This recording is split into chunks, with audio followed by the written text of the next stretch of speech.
0604, and I'm going to call this to order.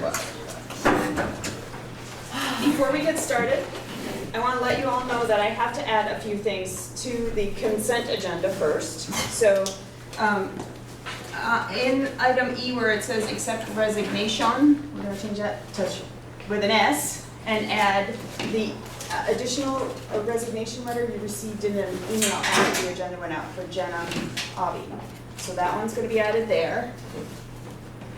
Then we're going to add item G, which is to authorize the board chair and the superintendent to sign the documents needed to accept the IDFB grant funds. Then, under board management and governance, we're going to add, after the discussion around implicit bias training, we're going to add an action item. And I typically don't add action items at this stage in the game, but this is an action item that affects only us. It's not an outside decision. It's about our board retreat agenda. We need some clarity. So we need to have a little discussion and then some direction in order to finish some work on the agenda. So those will be added. So those are the additions tonight. Chris is our minute taker. At this time, is there any public comment? I might take this minute to introduce a person who's currently a member of the public, but in a matter of a few days will be a member of our staff. Floyd Davison is our new business manager. He's here tonight. Nice to see you. You all saw, I sent out a little something about Floyd, and I don't know if you have anything to add, Floyd, or? Oh gosh, no. It's daunting enough just to think about what's in front of me. I'm excited to be part of this team, certainly. I hope you will help me as much as you can. How about that? Absolutely. Welcome. Thank you. Chris, do you have? I'm sorry, I just don't know who the gentleman on the end is there in the black t-shirt. Yes. Christopher Ross with the Addison Independent. All right, thank you. John, sorry, Yes. I have a new computer and I can't remember the Wi-Fi. Is it MAUSD guest and then go Eagle? I think there were some problems with that one, and I think they ended up on another network. Talk to Steve. ANSC, that, yeah, or the wireless. Wireless. The double bubble. Double. All one word. Okay, All one word, no lowercase. ideas. thank you. Sorry. That's right. Okay.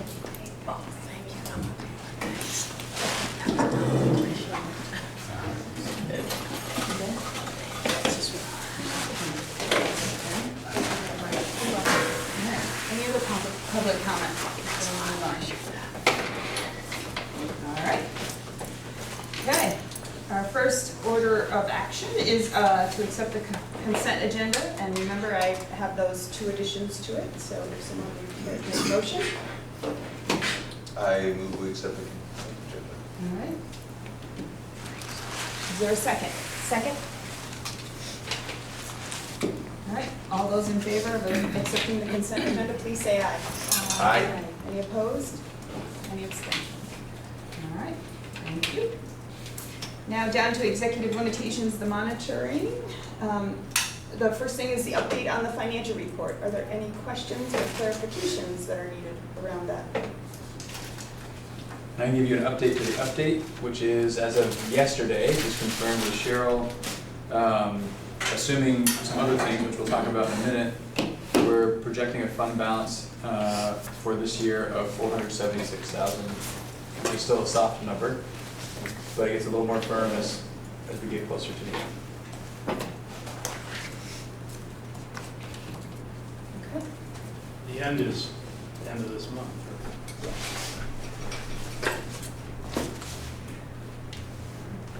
Any other questions?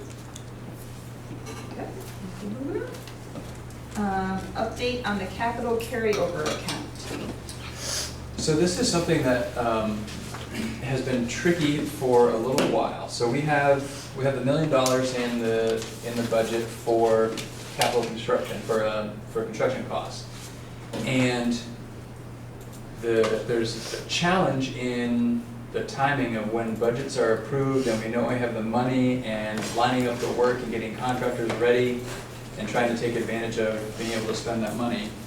And, you know, this spring is no different than last spring in that we occasionally feel like we're scrambling to try and get things done, to be sure that we're putting that money to good use and not spending it given the need.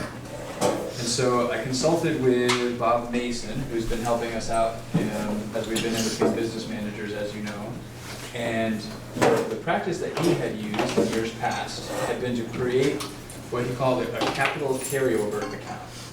So that more or less in the month of June, when you have a sense of the projects that you're committed to, that you had budgeted for this year, that won't be able to be completed by June 30, you can put the funds that are going to be needed to finish those projects into this capital carryover account that can sort of move into the next fiscal year, but allow you to spend the money out of the prior fiscal year. And so that's my recommendation. And actually, I sort of went back and forth on this. I landed on this as means, not so much aims. So it didn't feel like something that required board authorization to basically create this account on paper. There's no new account with a bank set up or anything like that. It's basically sort of an internal mechanism for tracking expenditures and being able to spend the money to get the projects done. So it's mostly just sort of updating and informing the board as to what my course of action is planned to be to get this work done. And so I brought copies of something, and there are more than enough here, so folks in the audience that want one can get one. But this sort of lists out the projects that we're committed to, that we have funds for, that aren't complete yet. And shows the amount of money that I intend to put into this capital carryover account to finish the work. And just sort of the total amount looking to go into this capital carryover account is $448,847. And that's really a not to exceed number. Some of these may end up not costing everything that's described here, but we wanted to make sure that that we had sufficient funds to see them through to completion. And that gets us basically the summer months to get some of those projects complete, which is when contractors are available, etc. And some of these projects, for example, the PA systems and cameras, were pretty significant projects across all 6 schools. So by the time we were able to sort of pass a budget, secure contractors, get things moving forward, all of that stuff, they really could only start once school got out in the middle of June. So they just haven't been able to complete it. And that's fairly typical. There are a lot of projects that can't really get started until school's out because they're too disruptive to what's going on during the school day. So that gives us, in the spring, basically 2 weeks before we're into the next fiscal year, which is what creates that pinch that I was talking about. So this takes a little bit of the heat off of that. Good. How does this 448, so my understanding is this would be spent in the next year, but would count towards the current year. Correct. And so this number is pretty close to the number that we have as excess. Mm-hmm. So does this come out of that number? Does it, No. if this was all spent as it went in this year, would that leave us with only 50,000 or so? No, so that 476 assumes this 448 gets spent. Okay. So if we didn't spend this 448, we're closer to 900,000 Okay. instead of 448. So that was one question, and the only other question was, just curious, on the PA systems and cameras, does any of that fall into like security spending that might, did we get any grant money for like some of We that did. security work? We had sort of there was different security work happening at each building, and I don't know that every building got security money, but in total, as a district, we got about 75 grand in security money. Okay. And for some of our schools, the PA systems were listed on that, for that work. And so a portion of the security funds would help to pay for that. Cool. And this 139 is the balance. So they've done some work and we've paid them for the work they've done so far. This is the work that we expect can't be completed before the end of June, and that would need to carry over into July. I don't think the security camera and PA system work is going to extend beyond July, but it will extend beyond June, and this will cover that. Kevin? What was his rationalization? Because our tack last meeting was that we had to spend it or lose it, if you will. And then, so what's his tack as to enable him to set up this account? So it's really a matter of what his experience has been as a school business manager. And being in this position in the past, feeling like we're really rushing to try and get some important stuff done, and we may not do it as well as we wish we could, or we run out of the funds and then we're mid-project and we have these agreements with people. So this was a way that he's had success in the past to make sure that we get the work done and use the money that's budgeted to get it done and have it come out of the fiscal year that it was But he must intended. follow underneath certain accounting rules and all that kind of stuff, right? Absolutely, yeah. So this wouldn't be a violation of any of those accounting rules. It's a new practice for us, which is why I think it's important for the board to know that we're going to be employing this new practice as advised by an experienced business manager. And I know I'm excited, I'm pretty sure Joel's excited about being able to do these projects in a less rushed, more thorough way, and be sure that we can see them through. Krista, did you? Yeah, I was just wondering, is this amount coming out of the $1 million? Yes. Okay, so and we will still have then a balance in that from last year? Correct. Okay. Otherwise, what happens is, so this work just won't happen by the end of June. Right. But we're committed to doing this work. And so if we weren't able to do this, this accounting, then our current 476 becomes more like 900,000, and already half of the $1 million for next year would go to bringing these projects to completion.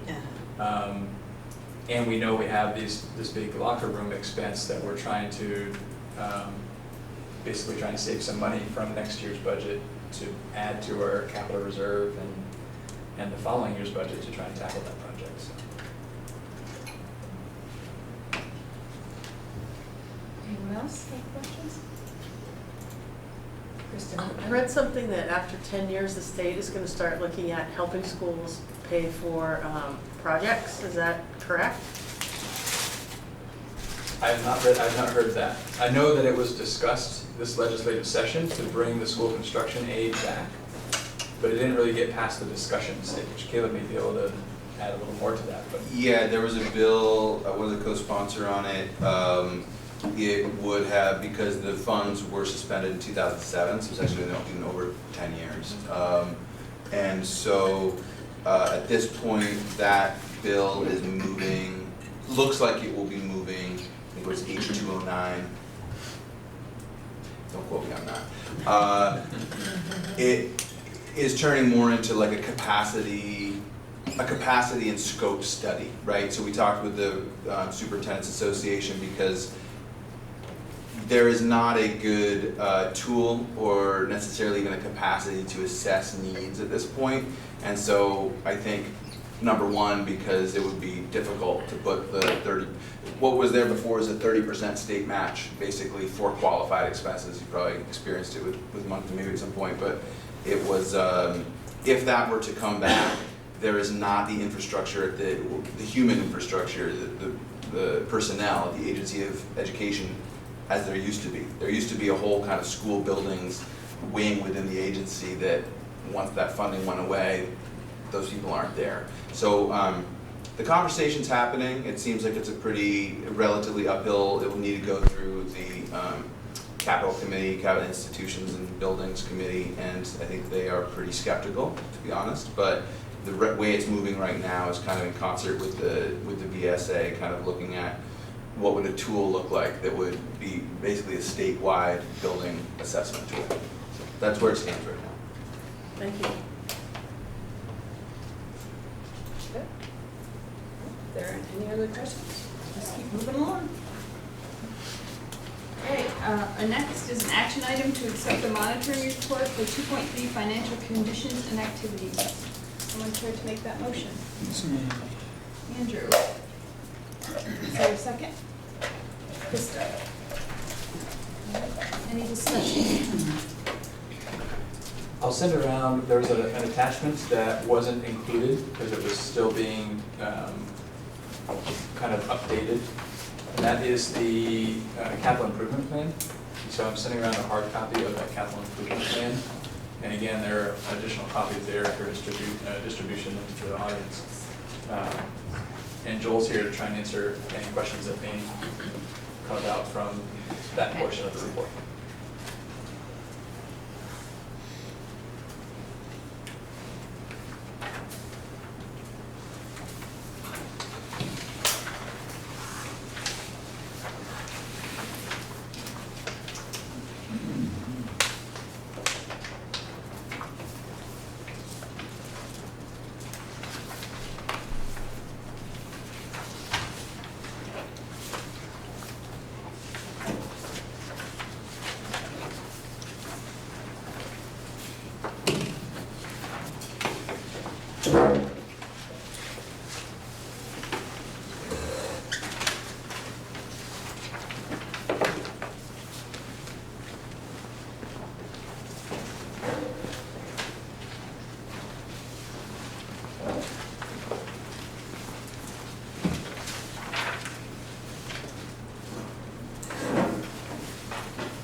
Notes on your worksheet to make comments on the entire report. Don't forget to bring them up. If you have your worksheets in and you wrote something down. Yeah, I did have something, but should we? I think everybody's just looking at this information and give a couple of minutes and then we can,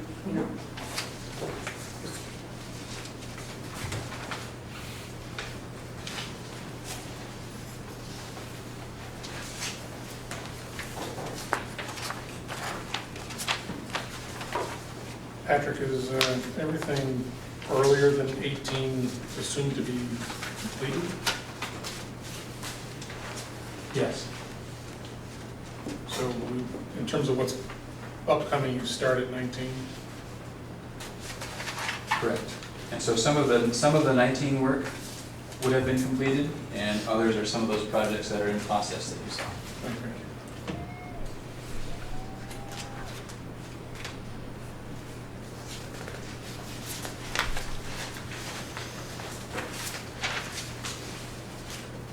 And obviously, this is the thinking as of now. Our buildings sometimes have a way of changing our capital improvement plan a bit.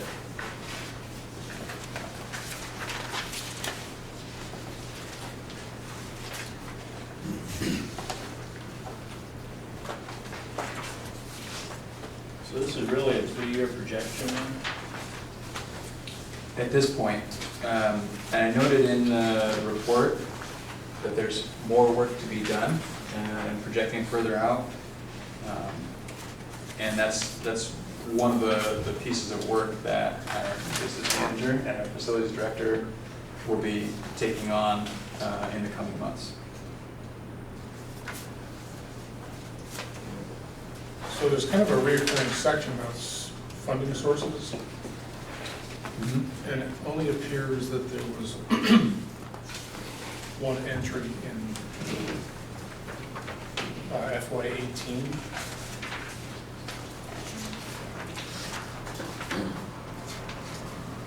Yes, and that's part of, again, really trying to get to a place where we're fully utilizing this plan, or even, I don't know that I'm wedded that this is the best format in the world we could be using. It's a start. It captures some of the work that needs to get done. Even being able to use this plan or this format to its fullest, I think we have some more work to do. And that was the thinking behind putting those sources there. Like, not only just saying, this is the work that we need to be planning to do, and here's what the projected cost is going to be, but to also be thinking about what are the source of funds. And how you would distribute those amongst the projects? exactly. And I think we can continue to evolve as we think about sort of the equity and distribution of the funds that we have across our schools. And of course, taking into account need is an element of equity. But not so much necessarily relying on what has been historical allocations of funds at a per building. So over the years, different school boards have allocated different amounts of funds to address the needs of their facilities. And that means that our buildings are in different levels of repair. And continuing that same trend of only spending that much money each building isn't necessarily the way to go forward. But to think about what are the relative needs, how much money do we have, and triaging what those needs are. And for example, some of the $1 million that has been allocated for Mount Aid went to some of the elementary schools to take care of those security needs. So we may not have had enough funds at an elementary school to do the security upgrades needed, but with security being a high priority, we did what we needed to do to make sure we got that done. And you'd see the total amount of Mount Aid is still close to that $1 million, but it's not all of that $1 million, and that's a part of why.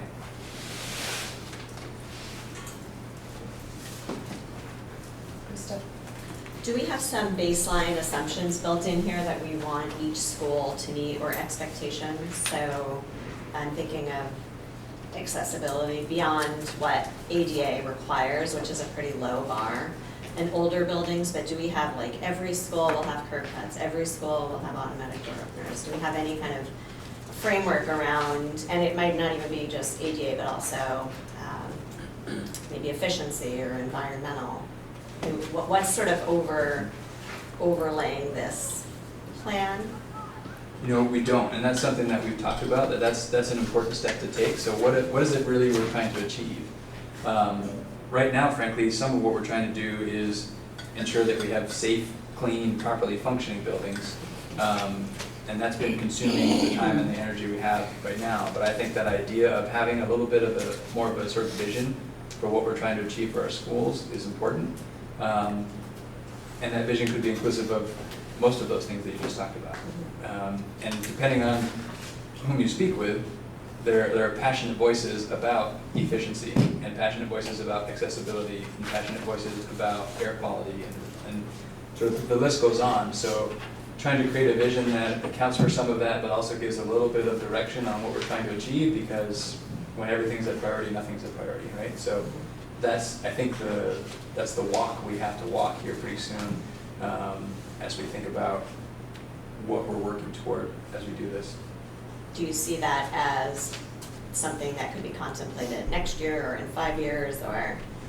Well, it can't take 5 years to arrive at some of that.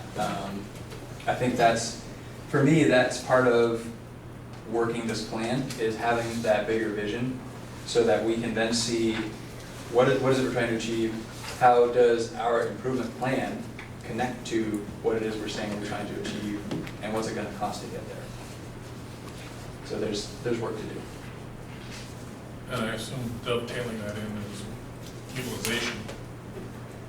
So Right. you know, Which is another conversation that it's a that's down the separate road, sort yeah. of category, but in a facility planning mode, that would be a big topic as well. Yeah, and in some ways, you know, this is sort of the capital improvement plan, but I think there's also a facilities master planning process, which is much more involved than this. It certainly brings in elements of this, but takes into account utilization and some larger concepts, broader concepts than just what's broken and needs fixing. Right.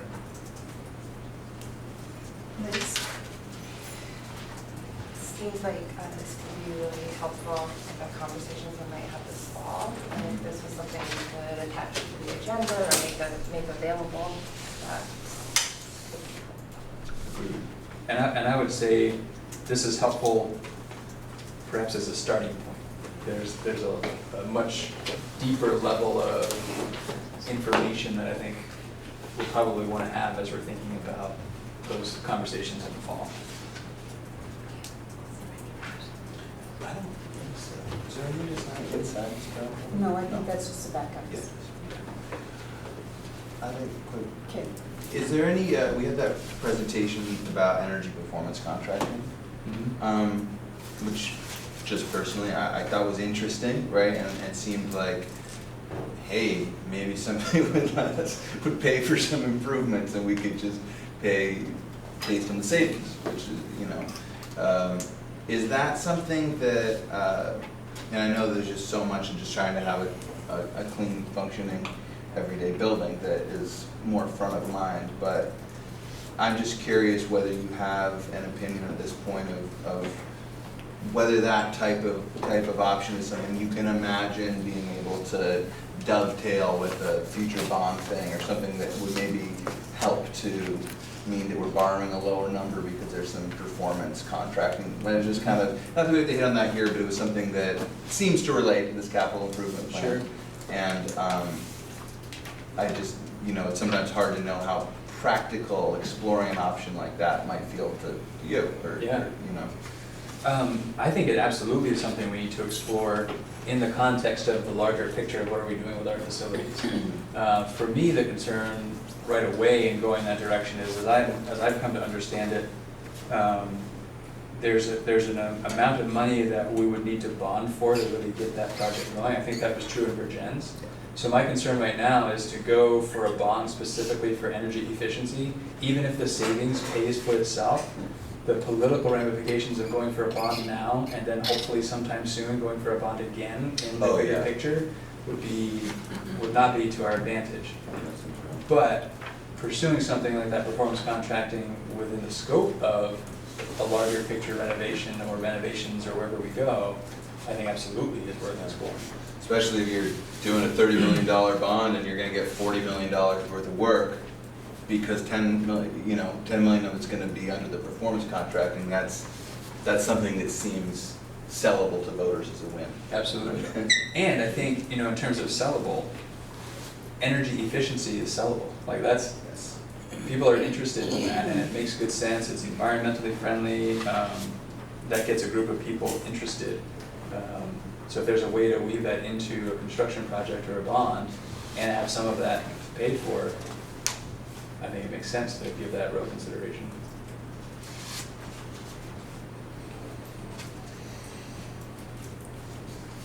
Crystal. I had something unrelated to the capital improvement plan. Are we ready to talk about the report overall, or? Yes, I think so.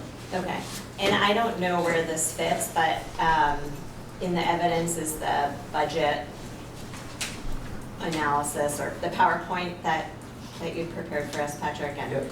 I just want to, I'm wondering how we can capture and improve on the feedback we got at our annual meeting and where that should live. And I think, I know that the timeline is really crunched, but if there's a way for the board to weigh in on what that presentation will look like or ensure that we're all on the same page with what's being shared, I think that would be really helpful. So.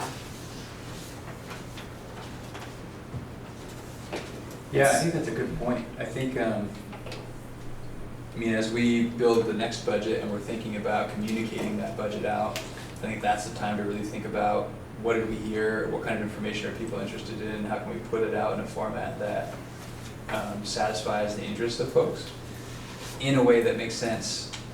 Because I don't think any of us are too interested in unpacking many lines that people can't make sense of. So how do we give the detail in a way that people can make sense of it, knowing that it's complicated as we've been shifting structures and the account codes are changing and the apples to apples comparison's hard. From my perspective, it doesn't fit here because to me that's a communication piece, not so much a financial jeopardy or non-financial jeopardy, which is more in line with what I think this policy is about. Am I, as superintendent, allowing the district to be in jeopardy financially or not, and what evidence do I have? So I guess that's just my take on that. But I think that we'll soon be in the place to think about that feedback and how we make changes. Yeah, I think, and I wasn't sure how this fit for what, the reason you just said. My only thinking is that we may have lost some support because of our lack of preparedness at that meeting. That could impact, it was a really close budget. So, there is a risk if we can't figure out how to deliver it more effectively.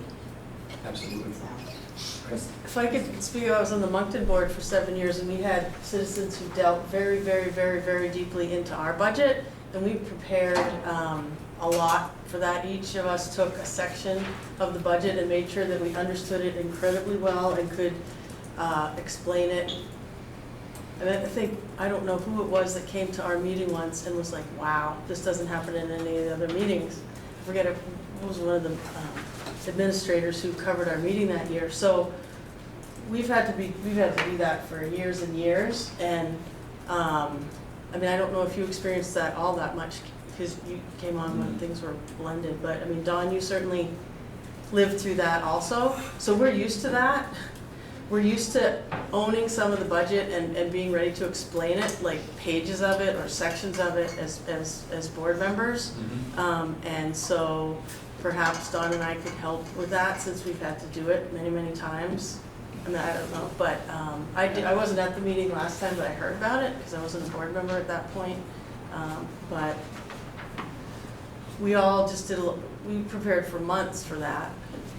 Yeah. And we even had extra meetings sometimes to make sure that we understood it 100% so we could explain it.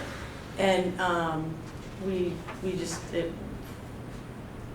was a bit onerous, but that's what people wanted and that's what we gave them, so. Yeah, I think that kind of preparation would be really valuable, and I do think that one difference, at least having come from Starksboro to this board, is that in Starksboro we were still voting the school budget on the floor prior to unification, and maybe this is the same way too, but we had the entire school budget printed in our town report. And so if people had a question, they would be in that 20 pages of the document or whatever it was, and they could say, hey, on page so-and-so, and it gave you that opportunity as a board member to say, oh, I'm really gonna spend some time with those 20, 30 pages, whatever they were. I think one of the factors we had this year is that what we had as a budget report was, there's no question, it was a higher level look at a bigger budget.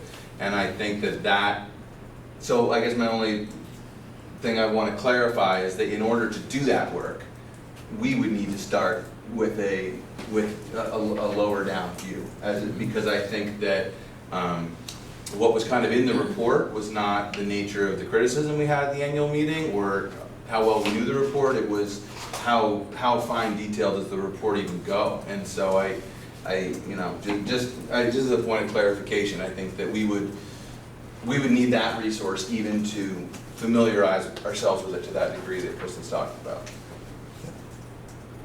And we used to get that, and again, the Moncton budget was much smaller, but. Yeah.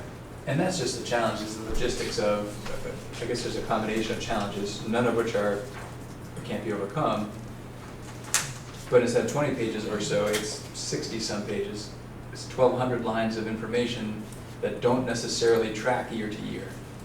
So just printing it out as you've seen it in years past in local boards isn't the same as if we just printed it out this last year. So it takes some thinking on how do we, like even from the finance team and myself, how do we give the same level of detail in a way that people can? Like we need to make it apples to apples for people to wrap their head around it, because there's a story behind each of those 1,200 lines as to why it's not trackable year to year. So we would have to do some work on the back end to make prior years similar to the new account code structures, so that even as a board, you can begin to wrap your head around those 1,200 lines and see what's happening over the course of time. And then there were a lot of footnotes for that, explaining in particular some of the big changes that might draw attention, and sort of explaining why there were those big changes. And I think that's what we probably need to strive to get to. Yeah, and I think there's a way to do it. Yeah, I think it would be great. It wouldn't feel right to go back with the same kind of presentation and ask for support. I mean, we got some very clear feedback that we need to give more information. And what I heard loud and clear was, give us more credit. We can digest more information.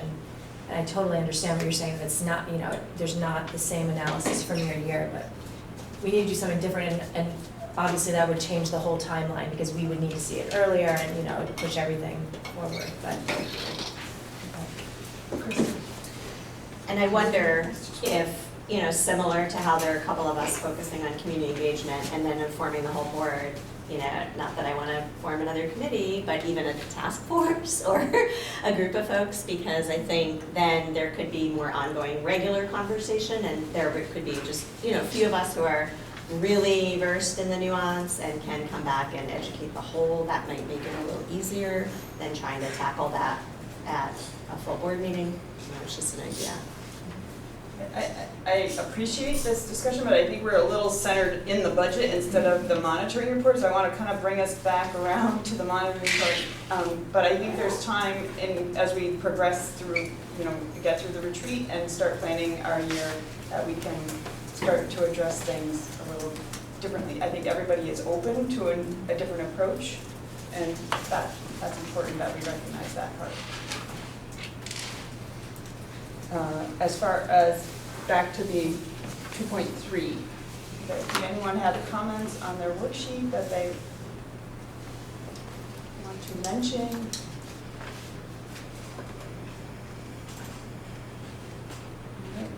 So I'm just going to do our little thumb poll here. Based on the information provided, does the board find that the superintendent interpretation is reasonable?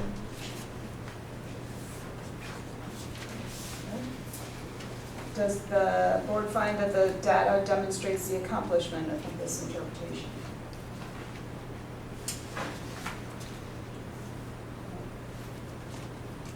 All right.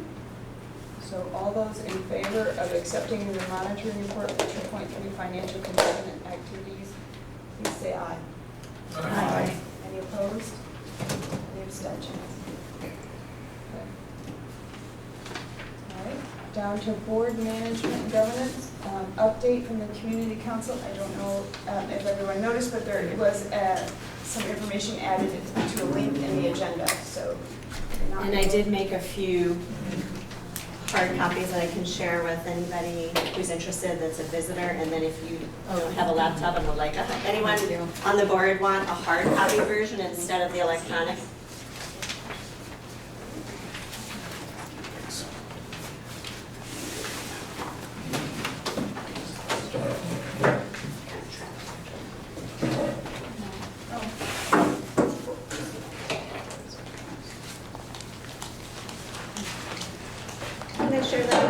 And ask you to give it the round.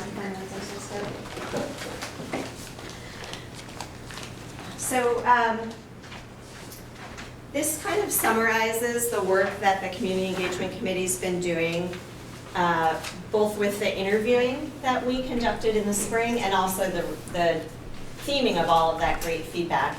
And I thought it would be helpful to remind everybody what the charge is of our committee, so that's at the top of the page, and then what our process has been since the engagement workshop that we had in March.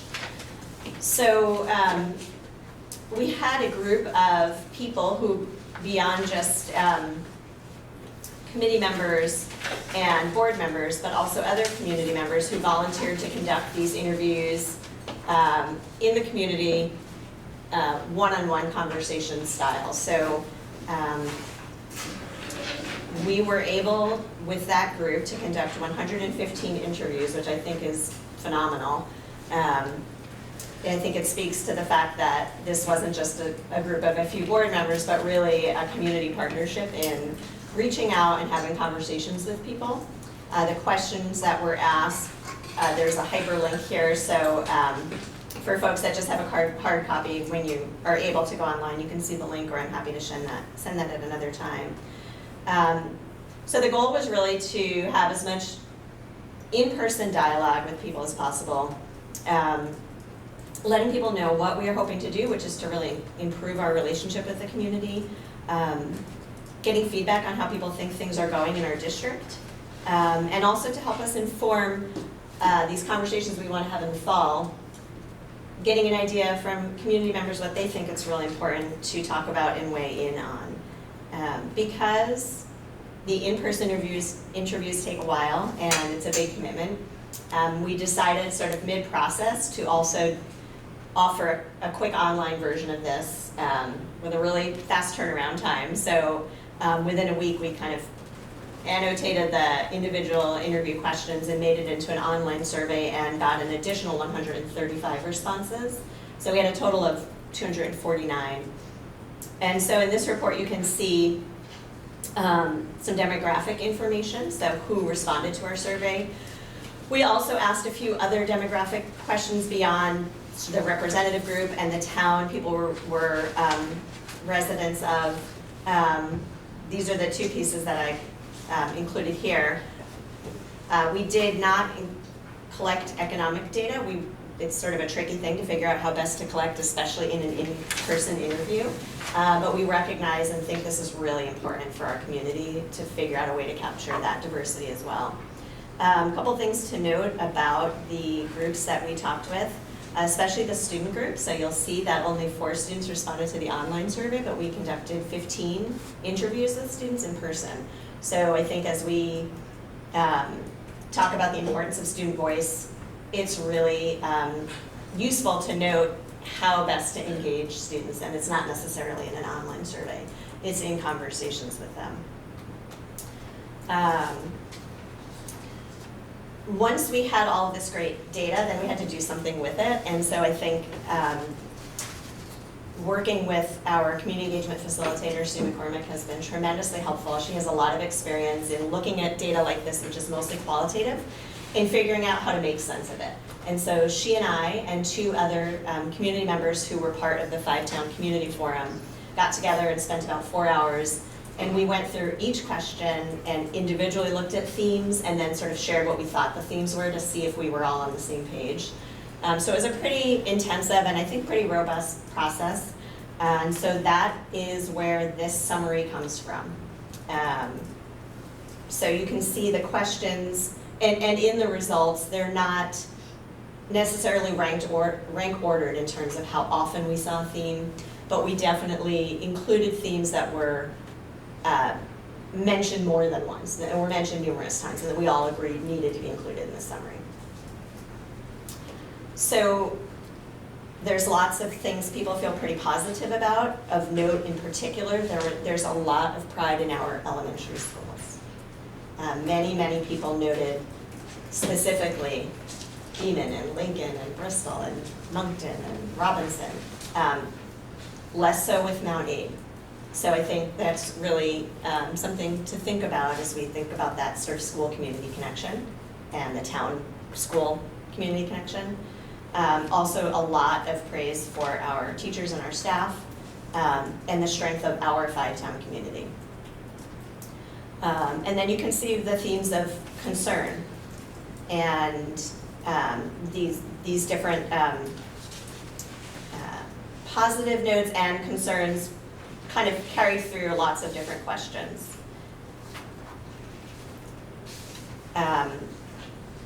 Let's see, we asked people for some specific examples of things they think are going well and things they think aren't going well.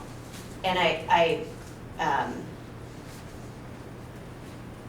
sorry, and then in the which of these topics would you be most interested in discussing, that question was really designed to help get at what we should focus on in the fall with these small group conversations. And I think it's no surprise that facilities is a really big one, and so is communication pathways and feedback.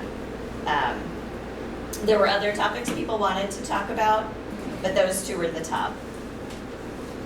And then you can see what people were thinking as far as what we should all, school administrators and school board, be keeping in mind when we're going to be making decisions about the direction of our schools. So I guess I wanted to just take a pause and see if anybody had questions about the process or the results. And then I'll share a little bit about next steps. Does this get shared in some way to the larger community? Yeah, yeah. So we're sharing it here first, and then I have an email that's gonna go out right after this to all the folks who participated. And then our engagement group needs to figure out how then to get it out beyond that. So Christopher's here, that's great. So we've got some Addison independent coverage. We took the names of people who interviewed and expressed an interest in being reached out after. So that core group will definitely get all of this feedback. And then on Thursday, those of us that were theming the data and Patrick are gonna talk a little bit about what's next as far as sharing the results. I think this group, our board, needs to kind of do some brainstorming about what we want to do with this data. Because I think there are a lot of implications for our work and a lot of opportunities. I have a few thoughts about that, but I wanted to save those and see what other people think first. I'm curious to know what you think, just because we're just seeing this information for the first time, so we've been sitting with it. And I wonder, like, when, I mean, I know we're gonna talk about board retreat later, but when we can really dive in here, because it seems like now's the time. Yeah. I was just gonna say that for students, that was a wonky time for them to do anything at the end of the school year, because it was finals, the seniors were done. So if it were to be done in the future, give them a month and, when they're in school, I think that a lot of them started working and aren't really attending to stuff on their email at the time that came out. So I think that might be part of it.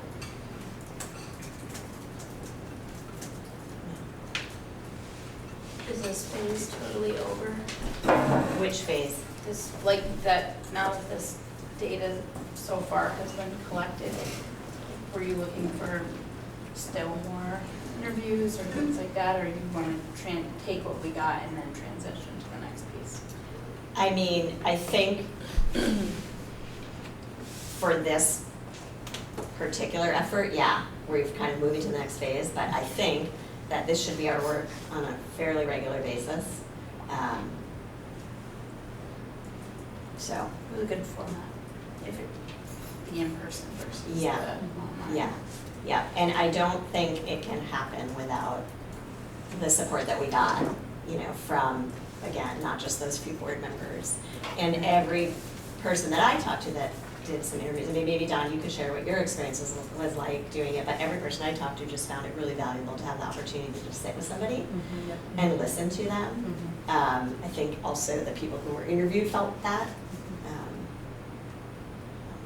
I enjoyed my I interviewed a student and I walked away thinking that I should have done all students, because what the student had to say was so like, oh, yes, they're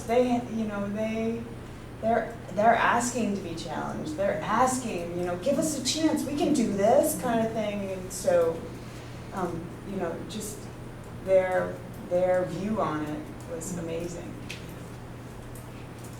What was the student age? Was it all high school? That's a good question. I talked to middle and high.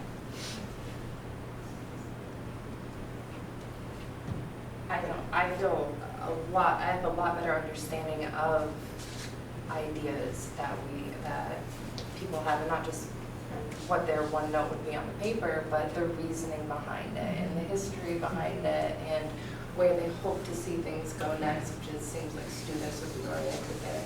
And I do think it should be regular practice. And thank you for doing so much, Krista, to make this happen, because It's been a team effort for sure. And I think it's really important that this board agreed to hire Sue to help with the work, because she's been awesome to work with. I have a couple different thoughts, and maybe could I just share what I think might be good places to go next, and then, we can leave it and come back to it maybe at our retreat. I don't think we have a community engagement policy. And I think we should have one. I think this board should contemplate having a, written commitment to this that isn't just a committee that can wax and wane, but that we have some measurable way to look back. And maybe I'm wrong, Don, but I don't think I know that it's kind of in what our responsibilities are, but maybe we need to look more closely at it. And I think that would really keep us on task with continuing to build trust and build relationships. And that should include engaging with students and the community and staff, because I think that is a really important part of this work.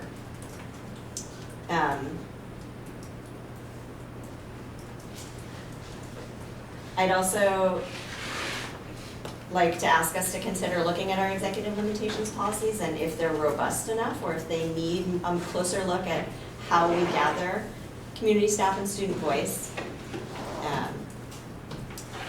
and evaluate if that's being included in decision-making.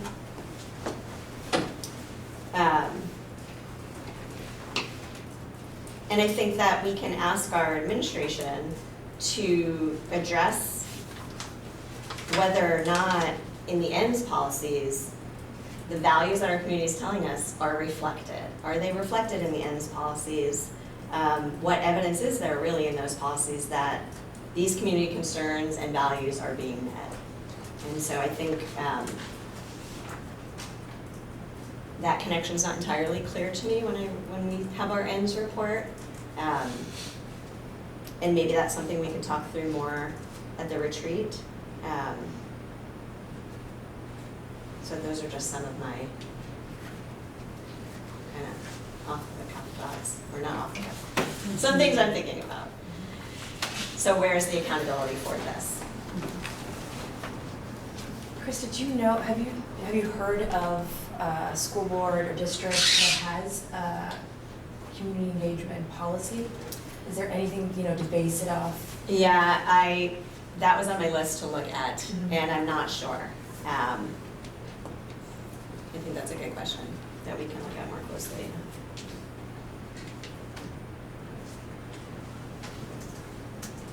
Any other questions for Krista? Just want to thank you for all your work, because it's very valuable and gives us a lot to think about. It's important, so thank you. Yeah, thank you. Next is a legislative update from VSBA. I think something just came in the last day or so. I haven't had a chance to read it yet, but I think You're right. VSBA sent something out either yesterday or today. The days are blending together. Oh.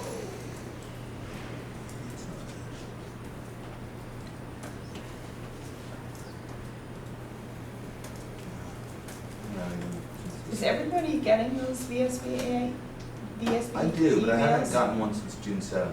Okay.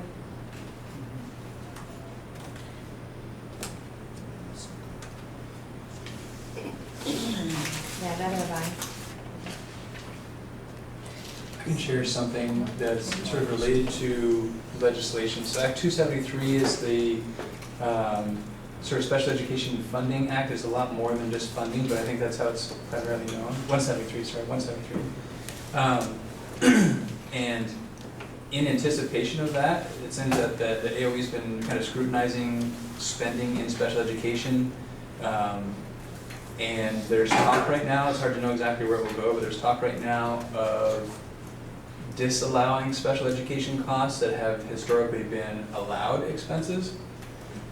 And these are going to be costs that are potentially disallowed as of next year, meaning we built a budget anticipating some allowed costs, and post-approved budget perhaps being told that those are now disallowed costs. We have some work to do to really kind of zero in on if this is something that is going to happen. There's some talk of possible delay, so there's some things in the works right now. But if this happens, trying to calculate what the potential impact is to the district. Right now, sort of back of the napkin could exceed $200,000.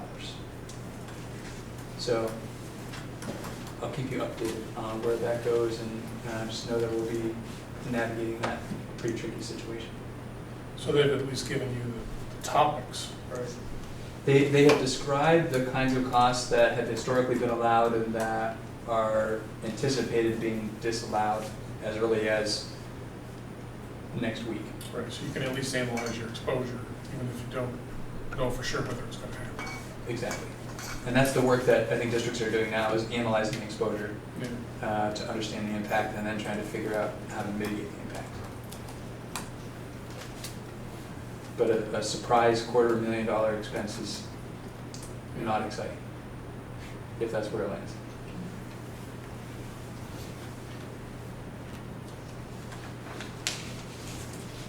Okay.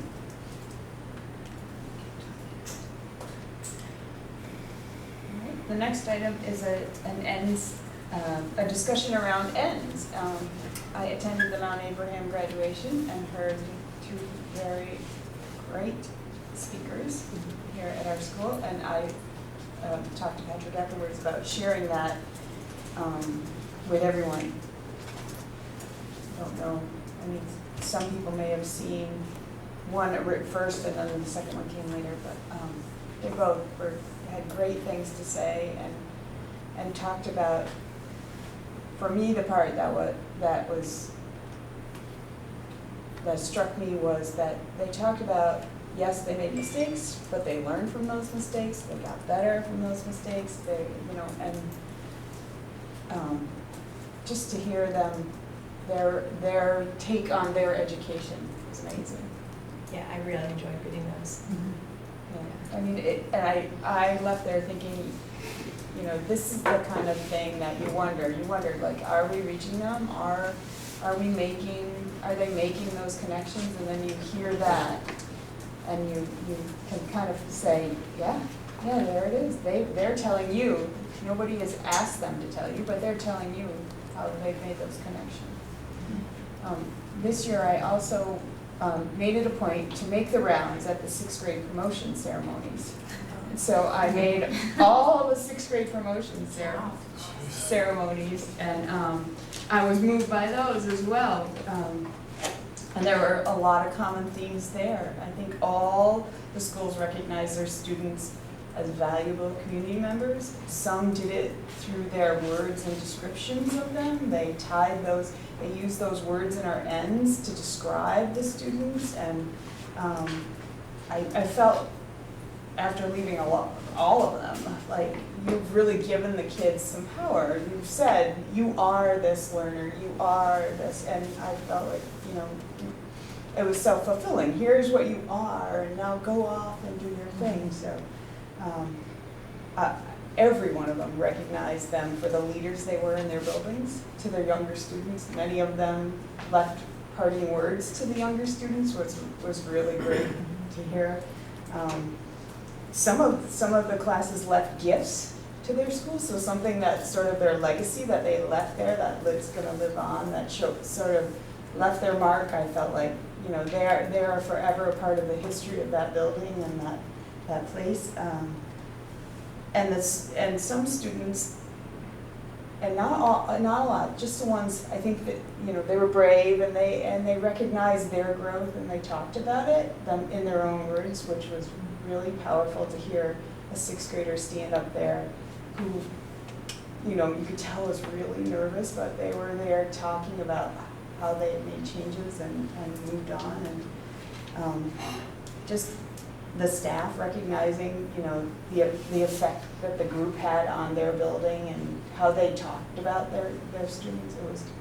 I'm glad I got to go to all of them. I wish, like, the ones that, 2 were on one night, so I had to leave early to get to the other one. And I wish I could have been at both of them to see it all the way through, but it was very moving to go and see the different approaches to all getting to one, to our one goal.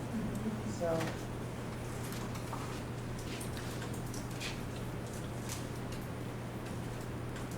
don't know if anyone else had any thoughts. I didn't mean to be the only voice, but. Kristen. At Moncton, the seniors did the hall walk, and for the other kids, and then they wrote sort of words of wisdom or whatever for the kids. And so I know that they've been doing that in a lot of places. To make graduation a shiny thing for the kids to be motivated, maybe a little more, wow, look at that, not all the kids are exposed to older brothers or sisters or cousins or that sort of thing. But it was good for both. And I think 19 of the Moncton kids showed up, and I think they'd had 32 in their class or so. And some were out of state, and some were not there, but that's a big amount of kids that wanted to go back at 8 o'clock on a Friday morning, the first day after they were done with school. And so it was really, it's good for both. And I think if you see it online, or that's happening more, and how to, again, like you said, foster those relationships, and maybe even more mentoring stuff between older kids and younger kids somehow. And I don't know, but that was really neat to see that they were all like, the older kids got, I think, as much out of it as the younger kids, in a way. Just on graduation theme, not as recent memory, but so I graduated from Mount Abe 20 years ago, and for the last 20 years I've had this keychain that was made as part of the first senior project. I was showing it to Sarah the other day. Fred Danforth made it for all of us, and they say first senior project. So it was kind of like the start of personalized learning a little bit, Mount Abe, way back in the day.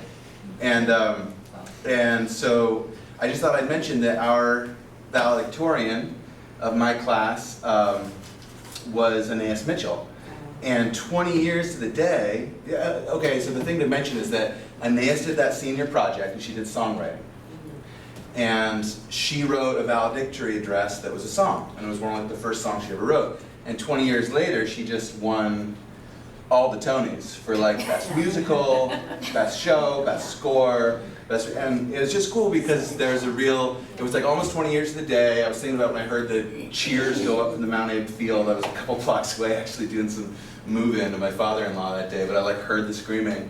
And it just really reminded me of that, and just that there is this kind of, you know, I'm proud of my friend and fellow graduate, but also, I don't know, it just felt like, yeah, that's kind of related to what's happening in the school. That was kind of a way that I remember a classmate kind of finding their path within our, and that there's a lot of continuity there. So anyway, all the really recent stuff is more exciting, but that was just something that I was really thinking about around graduation this year, having been 20 years, and with our valedictorian having a certain amount of acclaim at the moment. Right, and then I spoke to a recent graduate. She's graduated this year, and she's working the nurse stand at Summit Soccer, and she wants to be on Broadway. Yeah. And I said, have you met Anais? You know, and she's like, not yet, but I really want to. She's very excited and proud, so that was cool. And the Lincoln graduation was so sweet. All the kids are expected to stand up and say something about their experience. And these kids, I mean, they were all brave, and they all, you know, wrote it with, in collaboration with teachers, and it was very moving to see their bravery, and they were very proud of their town and their school and their community. So, I mean, I know it's hard to get to the elementary promotions if you don't have something, but as board members, you got the notice that you can always attend. I really would encourage you to just go and see a Mount Abe graduation and experience it, because I said to Patrick and Katrina when I started, this is the best thing about being on the school board. This day right here, when you get to hear it in their words, what they think. So Cool. All right, I'll keep moving on because we're getting cooked in here. Yeah. The next is a discussion around implicit bias training, and I think it's here because we asked for some more information about what that means, and so I don't know, Patrick, if you have a little more information, or have you gathered some? No, I mean, I think the source that was included in the agenda packet is from the Kirwan Institute. They came, it wasn't this past school year, but I think the prior school year, to the VSA, VCSEA, VSBA joint meeting, and I forget if it was fall or spring, and did some work around implicit bias with the folks that were there. So I've seen those folks and their work. It's good work, and I thought it would be a good resource to help explain what implicit bias is. That was more or less the question that I think was raised.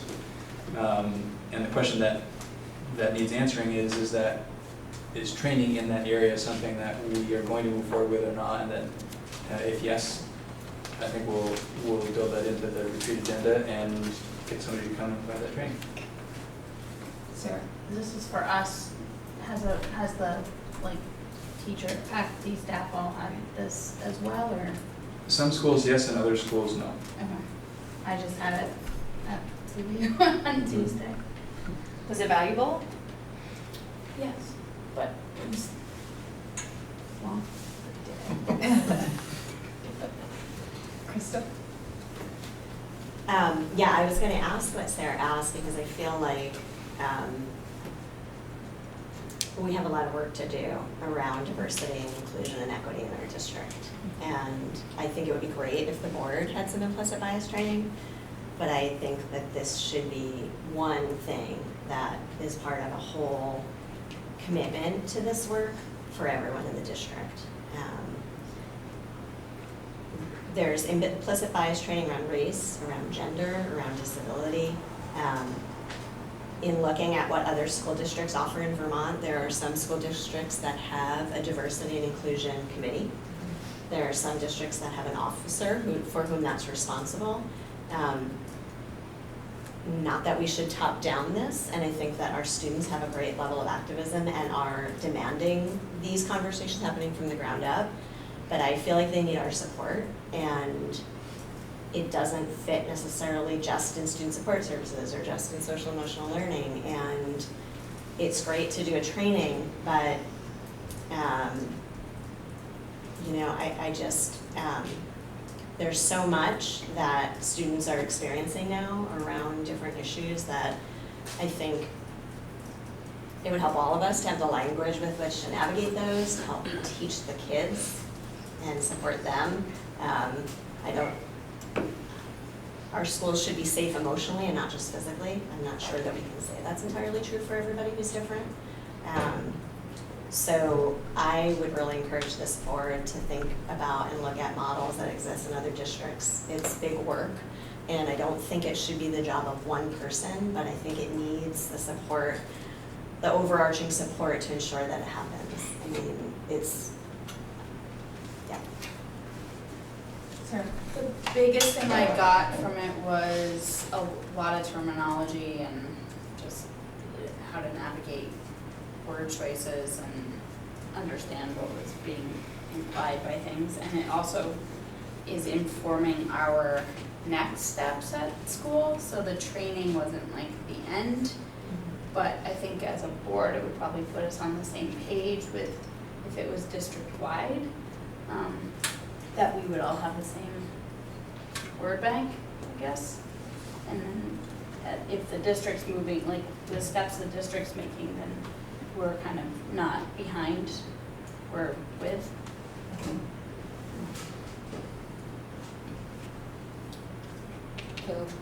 I did implicit training bias earlier this year, and it's just a really great thing to do.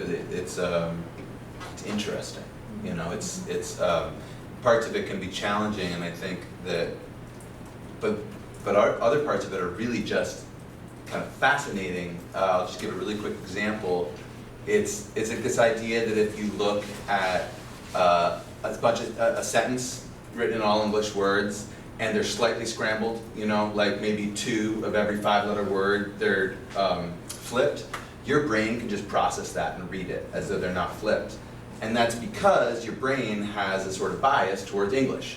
And like the way that so it's really quick to, or another example is you could hear like a really garbled PA announcement, you know, over like a train platform.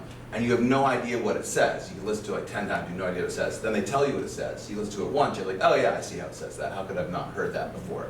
And it's just this idea that like your brain is always, so that kind of takes it a little bit one step away from, you know, maybe a person of one race or demographic background having prejudice against another, and just back to the place where just realize like all our brains are just seeing patterns all the time, and they're stacked up to see things a certain way.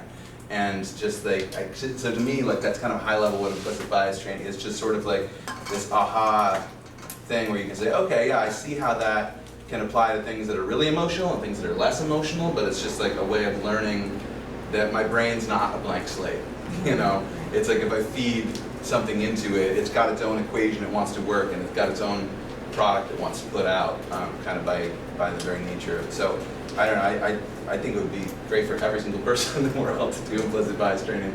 And sometimes I think people think it's going to be really challenging, and it can be, but there's like it's not that it's, I'd say, way more interesting than it is uncomfortable, you know. It can lead you to some uncomfortable questions, but. Andrew?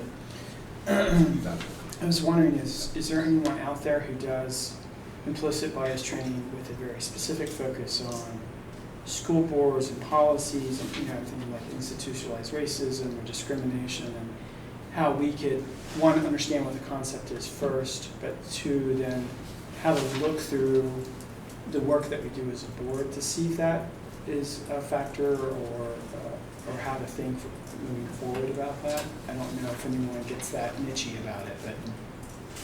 I'm not familiar with somebody who specializes in implicit bias and the work at the board level, but there are a number of people involved in this work. Rebecca Haslam is the name of someone that comes to mind, and there are others. And I think anyone who's involved in this work, in particular in schools and has done training in schools, can be thinking about how to tailor a training to a school board, given the school board's role and influence. A good trainer is a good trainer, and they can do that tailoring. So I think it's imperative that we as a board do this, if for nothing else, but it's glaringly obvious that we're all white, and I think we need to be kind of aware of that fact and not shy away from that, but also, in some way getting this to the teacher level. There was one interview that I did, and I want to be really conscious of in no way that they could be identified, because it was someone underrepresented, and it was a jolt to hear their perception of already at the elementary level being treated differently by teachers or by staff, and that they're looking to even move out of our district. And so I think, it's imperative for us to do it, but if we can in some way do it district-wide, I don't know what that involves or the cost and things like that, but I think that teachers and staff definitely also need to have some sort of training around it, if possible. I think I have an idea where this is leaning, and the next item would allow us to take some action and give direction, because I think as we're planning this agenda in the next thing I think it's helpful if we as a board give the direction and own it from our end rather than it coming, say, from the administration. I think if we're gonna do the work that we should, make it in a motion where we're owning it. So, if you're all set, we'll just move to our next added item, which is to take action on the retreat agenda. So I would entertain a motion around that, to include that training. And also the other piece of information that we need a little clarity on is there was talk about having a discussion around facilities, but that could be a very broad discussion. And so if the board had,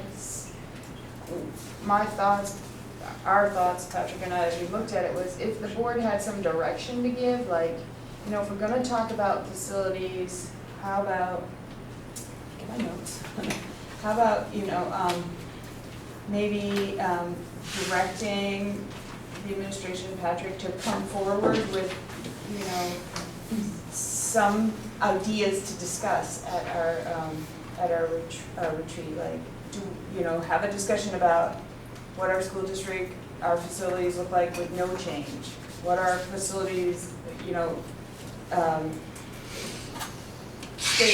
stays, but we use all our buildings a different way, or what if we use the fewest possible buildings as a way to start having that conversation and in a more direct way. And if we get into that conversation at the retreat and find we need to branch out more, but at least as a starting point to give some direction about, can you bring us 3 ideas that represent this, this, and this, and training for this. for the implicit bias.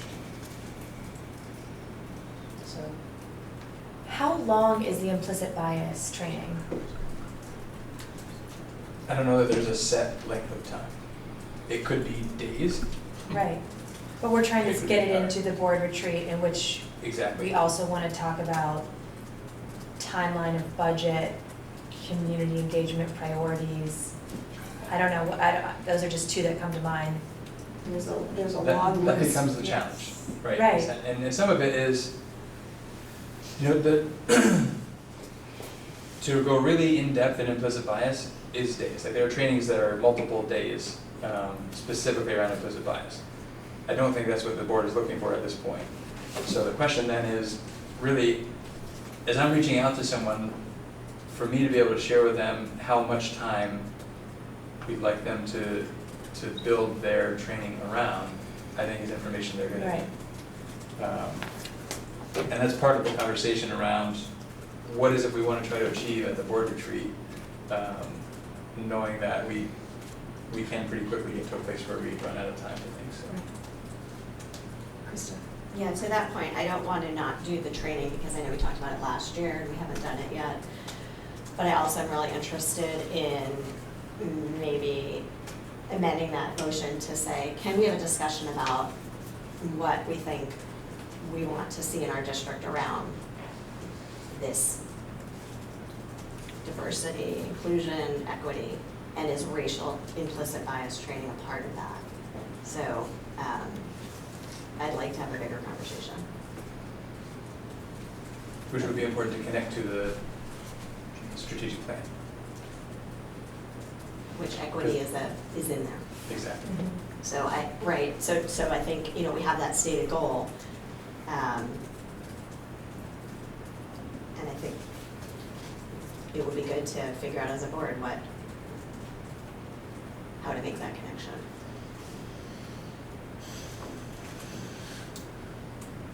Do we have a draft agenda? A list of That's topics. what we're There's a list trying of to topics. figure out. Well, there's, So I can share what Don and I have brainstormed as a potential list of topics for the agenda. And some of this comes from conversations we've had. So school choice, I think, is a topic that comes up from time to time, and there are different people have different philosophies about what school choice could or should look like now that we're a unified district. We have an article of agreement that states something about school choice. That was drafted by a totally different group of people as they anticipated what it would be like to be a merged district. Now we are, as a different group of people. Maybe worth a conversation talking about, do we want school choice to stay as it is within our district? Or is there interest in a change? A small thing around leave requests. There have been a number of discretionary leave requests that have come through. I think some have been as little as half day or a quarter day or something like that, leave requests that have required board action because of sort of how that authority is delegated or not. Is that something the board wants to continue to take action on or delegate to me? I think there's an interesting conversation to have. More training or discussion around policy governance. That is something that we've sort of sprinkled in here and there and has been, I think, at least in the time that I've been here, that has been at each retreat. There's been training and et cetera around that. That's been well received. I think absolutely some community engagement work is important, which I think ties to some of the facilities information or thoughts that Don shared earlier. I think we need to figure out what we're doing with community councils. That's been something we've sort of talked around a lot, and there's questions that continue to surface around, is it happening, is it not happening, what are they gonna look like? I think it'd be important for the board to land somewhere with that and move forward and then adjust if needed. And implicit bias training, and perhaps an opportunity to invite some administrators for lunch that are new to us and new to the board to have a face-to-face and get to meet them. Sounds good. Sounds long. 3 days. But then there was a discussion about facilities too, and I didn't hear that one. Yeah. I connected that to the community engagement, because I think it's pretty directly related to the work there. And some of it's sort of the what and the how, like what do we want to talk about regarding facilities, which is kind of along the lines of what Don was talking about. And then how maybe the process through the community engagement committee, and how do we do that in a way that's really engaging and useful and leads to some decisions at some point in time. Could we, are any of the things you mentioned standalone things that we could have like an extra board meeting or like just to tackle that topic in length outside of the retreat? Lead request is easily something that could be elsewhere. Yeah. And I don't think that has to be super lengthy, although sometimes things can become lengthy. School choice. I think one of the agenda items, Sorry. one of the agenda items might be just how we organize our work for the rest of the year. You know, in that fashion, you know, That do would be we, on there, right? Right, that typically, that's when we look at our work plan. yeah, so do we want to start tackling a big topic at a separate meeting each month or every other month or something? And some of it depends on how much time we want to devote to these, right? So it's a tricky thing because we can try to project how much time it will take to do any one of these in the depth that we'd like to. Or we can say, this is how much time we want to devote to a topic, and we build the agenda and the structures within that, given that time. I think the facilities, community engagement, community council, they're sort of all, I think, interrelated. So to me, that's probably hours for that piece. And thankfully we have hours, like we have multiple hours, which is the beauty of a retreat, to really kind of dig into some of the bigger picture visioning kind of work, which is the ideal. School choice may fit into that, you know, as we're thinking about our facilities and how we use them or don't use them. School choice may become something that is connected to that. But it could also be a standalone. That school choice will take some time to digest because it has implications. Patrick, It may be tricky to fit that into a regular board meeting.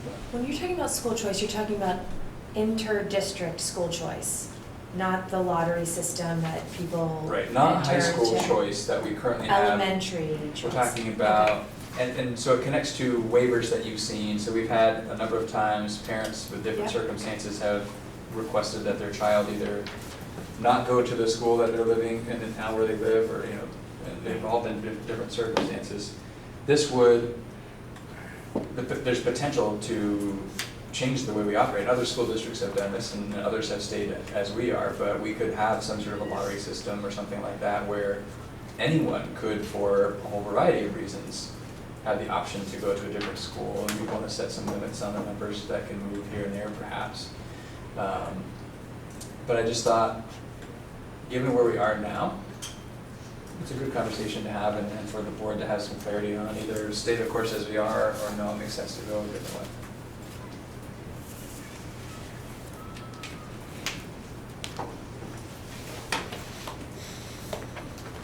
Implicit bias training, you know, depending on how much time the board's interested in devoting to implicit bias training. If it's an hour, that could be something we schedule into one of the fall meetings before we get sort of deep into budget. Or we could devote an hour. It's hard for me to imagine more than an hour, given everything else we've just talked about that could potentially be in the retreat, and I think that's kind of where the rub comes.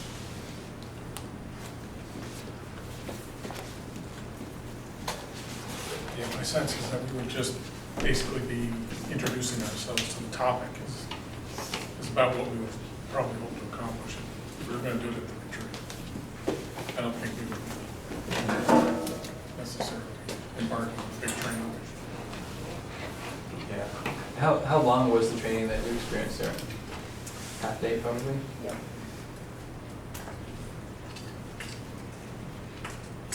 One room. Beautifully hot day. We'll be at Zeno. That's right. Yeah, so that's cool. Just gonna also do it.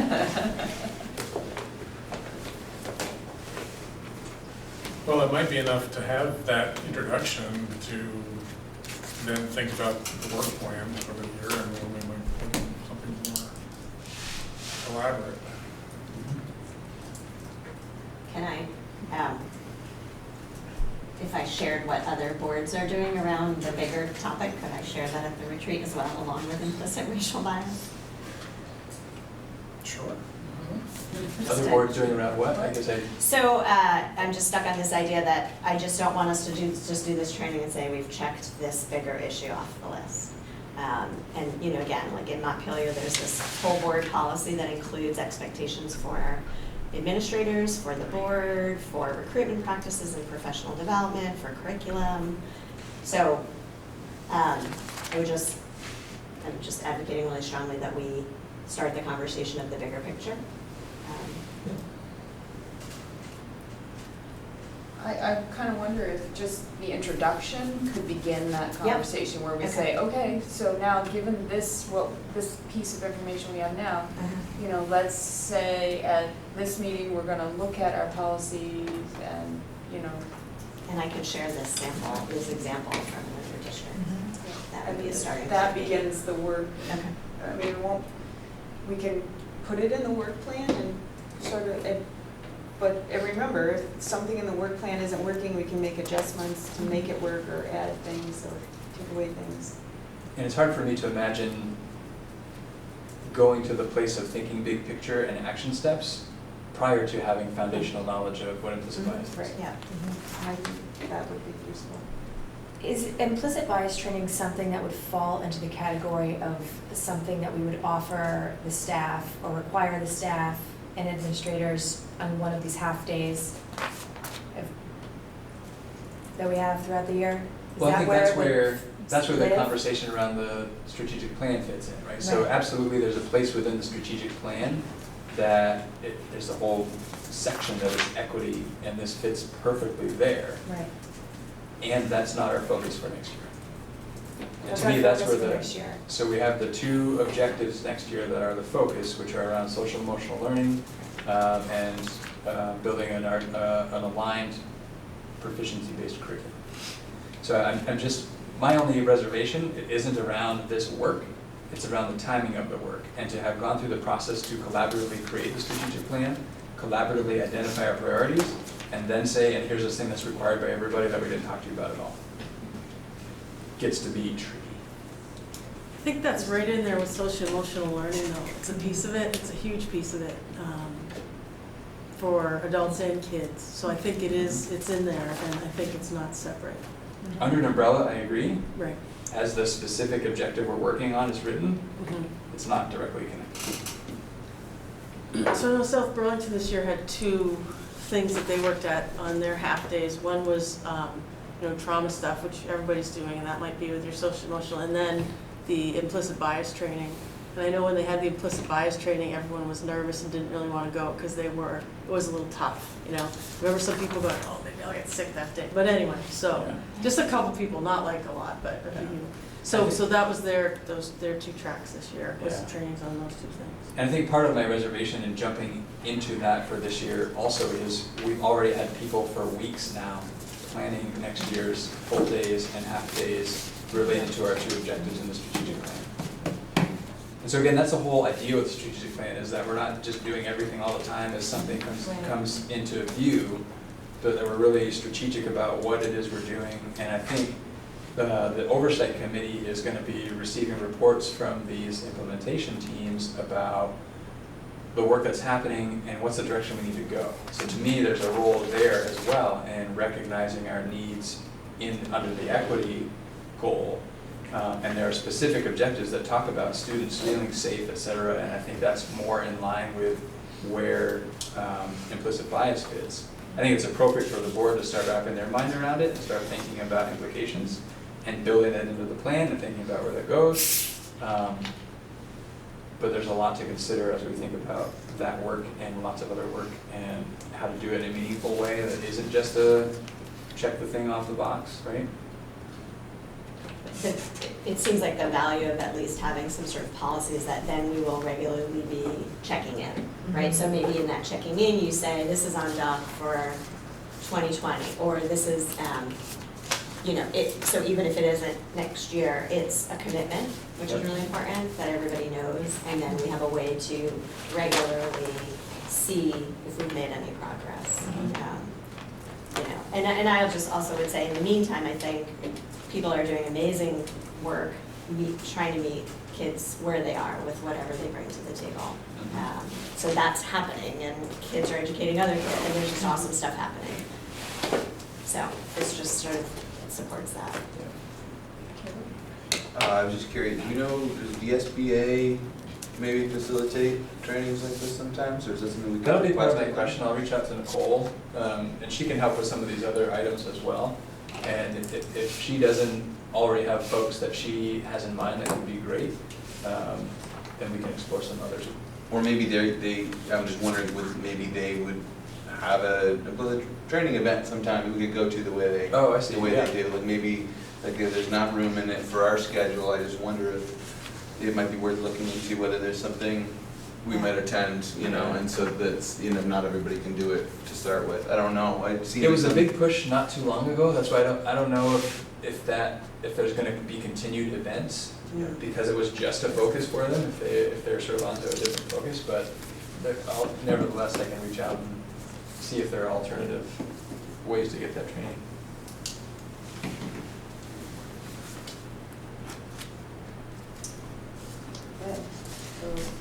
We need the commitment to the facilities stuff now, right? Yeah, I mean, I think if you want to have a meaningful conversation, we have to give some direct, like, you know, bring us 3 scenarios or 3 pictures to look at. Bring us a picture of everything, no change, everything stays the same. Bring us a picture of, you know, use the buildings in whatever way you can, and then bring us a picture of what it looks like using the fewest buildings. And then once we begin to have that conversation, we'll be able to, we'll know, yeah, this isn't, we gotta think of differently, this isn't cutting it, kind of thing. But we can't just grab stuff out of the air, you know, without anything to go on to start, we gotta start somewhere. So, a motion sort of to direct Patrick to bring us that information, and put that in our agenda for the retreat, would be the best place to start. And my thinking is sort of like, at some point, we need to conduct a pretty in-depth feasibility study of whatever idea it is we may want to pursue. To me, the challenge is, like, we can't conduct a feasibility study on 20 different ideas, right? Like, I don't think we want to spend that kind of money with architects and everyone that might be involved to really think through some of these possible scenarios that could be very complicated. So to kind of zero in on what are some ideas we want to really explore, and how do we engage the community in a way either to generate some of those ideas or to react to some ideas that are proposed, or, you know, there are some different approaches, which is where I think the connection with the community engagement committee is important. But ultimately, we land on a few that are worthy of additional study and resources, because it will cost money to do that in-depth look and take time. I think it's just difficult to come up with that off the top of our heads tonight. I think my vision was we would have this conversation at the retreat as a brainstorming session to define the problem that we see in front of us. What types of solutions are a feasible thing to investigate, not just, because yes, Don, I would love to see all those things you just said, you know.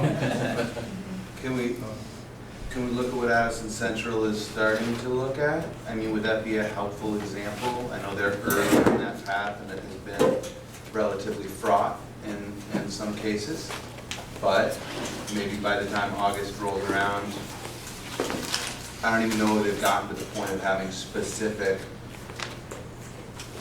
versions, just that, like 3 different iterations, but you know, they've got 7 schools, we've got 5 or whatever, but it could be interesting to look at one of our neighboring school districts and the road they're starting to go down, just as a sort of, you know, because they are already doing some work on that, and it might help our brainstorm Steve's envisioning. Yeah, I think if we had a couple of things to react to and still the opportunity to brainstorm additional options. I think that's probably what we would bring to the community as well. Here are some things, but to react to, but also what else is there? It provides a starting point so we can have the conversation. The community's given us the permission to have that conversation in this feedback we've gotten. So.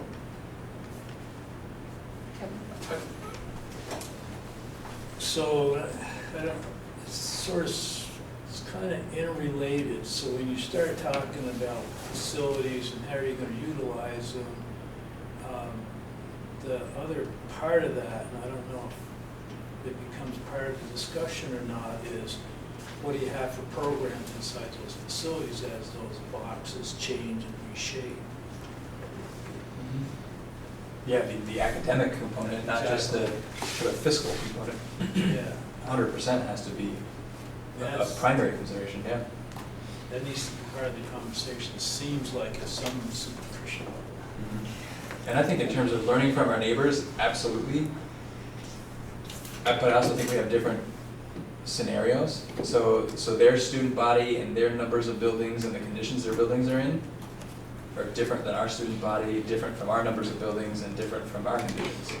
But I think process-wise, that may be the place that we could gain the most from our neighbors, and what has worked, what hasn't worked, what kind of information were they gathering.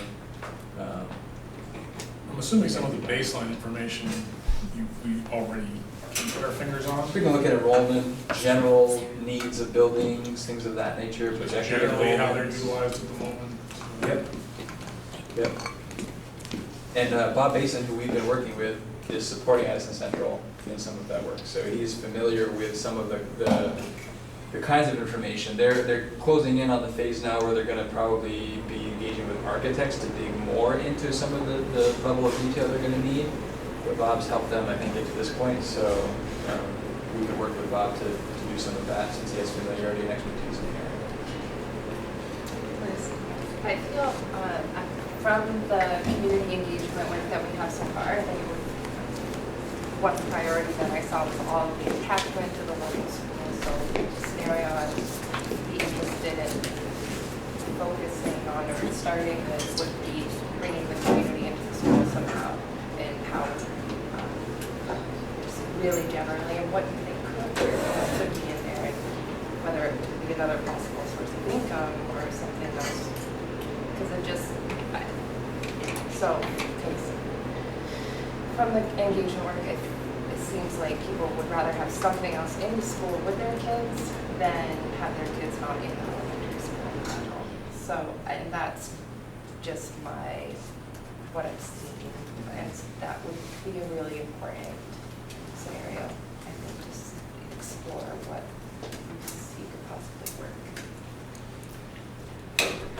I'm wondering if some small number, less than a handful, of scenarios that kind of run the gamut from one extreme to the other, knowing that any one of them could be sort of manipulated in different ways and look different, but to get a sense of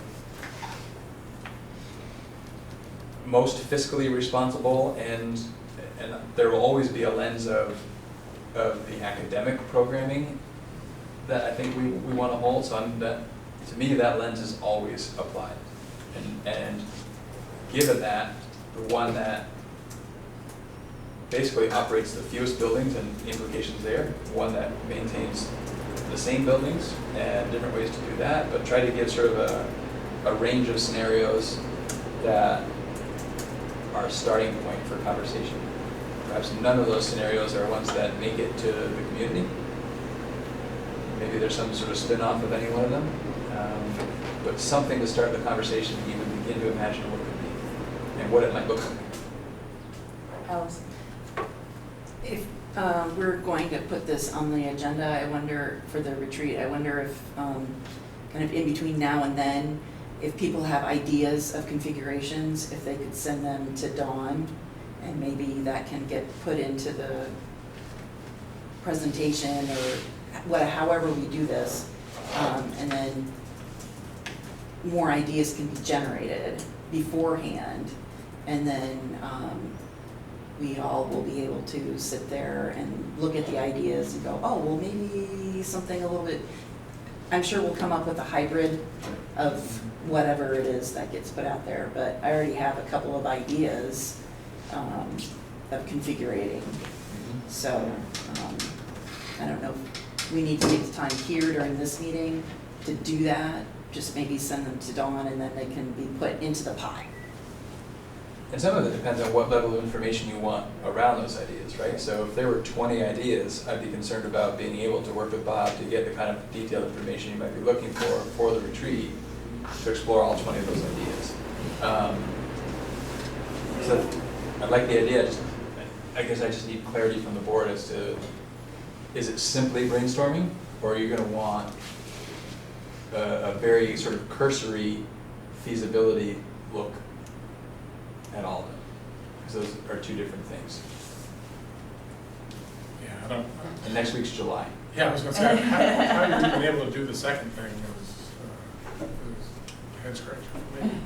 And we're already 2 years into a merged school district, so with This was our first year. so we're moving into our second. Yep. It feels much. Yeah, I completely agree. I had that conversation with Karen a number of times. Like, is this really still just the first year? I guess probably because I was on the Ag Study Committee.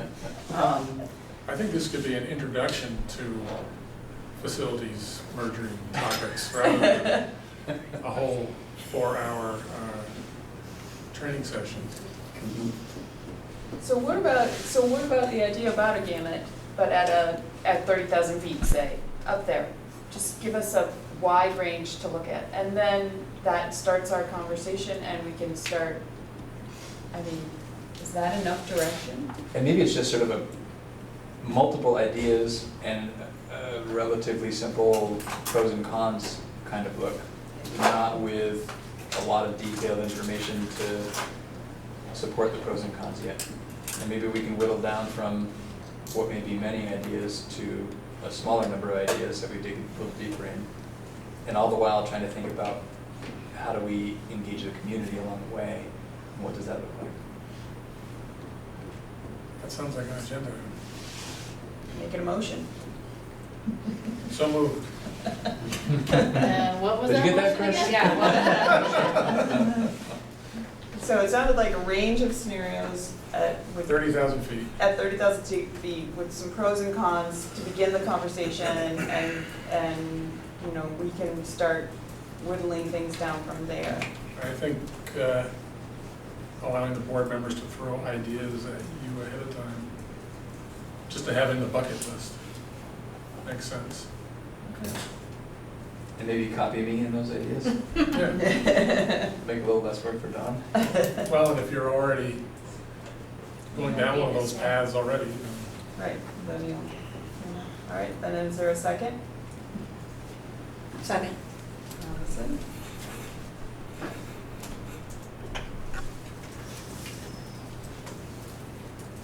Okay. Any other comments? All right, all those in favor of adding a discussion item around a range of scenarios involving the facilities at 30,000 feet, and send any ideas to Patrick and I, and we'll begin some clarifying work on the agenda. Please say aye. Aye. Any opposed? Any abstentions? Do you want to give direction around a foundational look at implicit bias training? Or do you want to try and make that be at a special, or at, how do you want to handle that? Please don't make it at a different, please don't make it at a board meeting, either at a retreat or at a night that's like set aside to do that.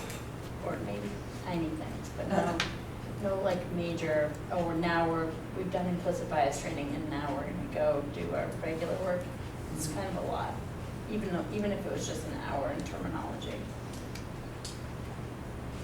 I move to put it on the agenda for the retreat, to have a training and preliminary conversation. Is that your motion? Yes. All right, A second. who's second? Elizabeth. All right. Any further discussion? So is your intent to do the overview or do the in-depth training at An introduction. So something around a 1 hour sounds reasonable. So all those in favor of an intro to implicit bias training being included in our retreat agenda, please say aye. Aye. Any opposed? It was Krista and Elizabeth. Any opposed? Any abstentions? Okay. All right. Now we're down to accept the monitoring report 4.7 governance investment. Is there a motion? So moved. Andrew, is there a second? Second. Caleb? Any discussion? Get that sheet. There it is. Thank you, Sarah.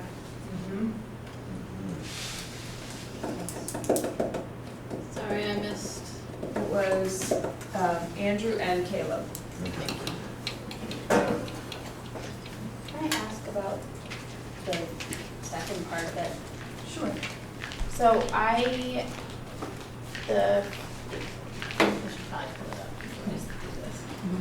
I actually, it was like a Sunday night when I wrote it, and so I had a pretty hard time coming up with, where I would get that information. And since I didn't remember it, and I agree that it's probably in the budget, so, but the wording of the policy was pretty specific.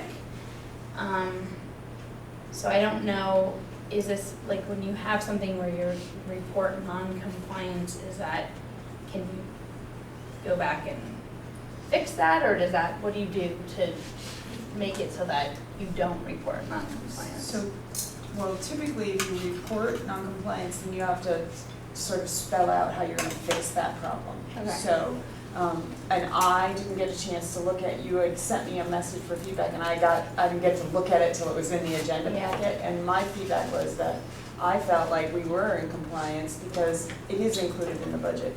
We have Susan who's working with the community engagement, that is around board education. To have the VSBA come and work at a retreat, that is included. And when board members go to a training, that it's there. It might not be something we talk about, but when we go to a training and it's paid for, it's because we set money aside in the budget to have this education kind of thing. So, Maybe to rectify it, that it's, like, I was sitting there going, I actually have no idea how much money we have for that or how to get that information right now. And so that's why I didn't put it in there, but I don't know if that's something we could just be more I informed don't of. recall overtly discussing it. I mean, it probably got wrapped in the budget and money's there, and all that kind of stuff, but I don't remember a specific conversation. right, and I think that's the piece where we could put in our comments, let's discuss that the money, that we are setting money aside for continuing board education. And then, then we have that conversation. It might make a great retreat agenda item. And Sarah, I'd say going forward, if you reach out to the business office, they can easily give you that. So if you can sort of make that request through me and copy either just to me, and I can work with folks to get it, but we absolutely can get that information for you. So we do have a line in the budget that is for them. There are several lines that are specific to board expenses, and one of those lines is around trainings. It just gets rolled up into leadership or business or something in the categories that we have in that budget. So we have, One of the 1,200 lines is board training. Sarah? So John, I was a little confused. So you're saying that you would have said that we are in compliance given the fact that we have board and training, but her evidence that she cites is that we do not discuss the budget in the November meeting. But because I looked at, let me get to the interpretation, because that was where so,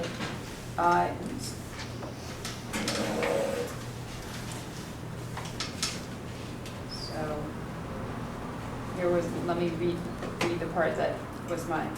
In the interpretation, we interpret costs will be prudently established in the budget for the next fiscal year during the month of November, to mean that we ensure that there are funds for regular and relevant training to support governance training within the budget. So, having spent my years on the board, I know there is that line. And In November. in November. So if I was writing, then the next thing says, we interpret board member education, third-party monitoring, and linking with the community as reasons why we need the funds to operate an effective board. So in my mind, okay, I knew that money was there, Right. but, so then it doesn't really say you have to discuss it, but having the discussion would have brought out the fact that, yeah, the money is there, we have our own line. Right. Well, we had to take a motion in order to pay Susan Right. as well. Right, that was another So we had piece to where vote we on had a that, so discussion that- about that yeah. kind of thing. But we can definitely put that in our comments, and then now we're more aware of it. When we're looking at it again, you know, we're gonna be remembering, oh yeah, now I know that it's there. This was the first time for And you did it this solo, monitoring right, report. and you did it solo, and you did a great job. And it just points to the conversation again about budget presentation, understanding, or even just amongst board members. How important it is. And Don, you said in the agenda, we do or do not have some policy governance time bookmarked? In today's agenda or the In retreat? the retreat, sorry. That was one of the topics that we could, you know, even if it was just a couple more of those practice scenarios where we actually take a problem, look at our policies, how do we handle it? Just that practice is helpful when an issue comes up, because our policies really are our process about how do you handle something.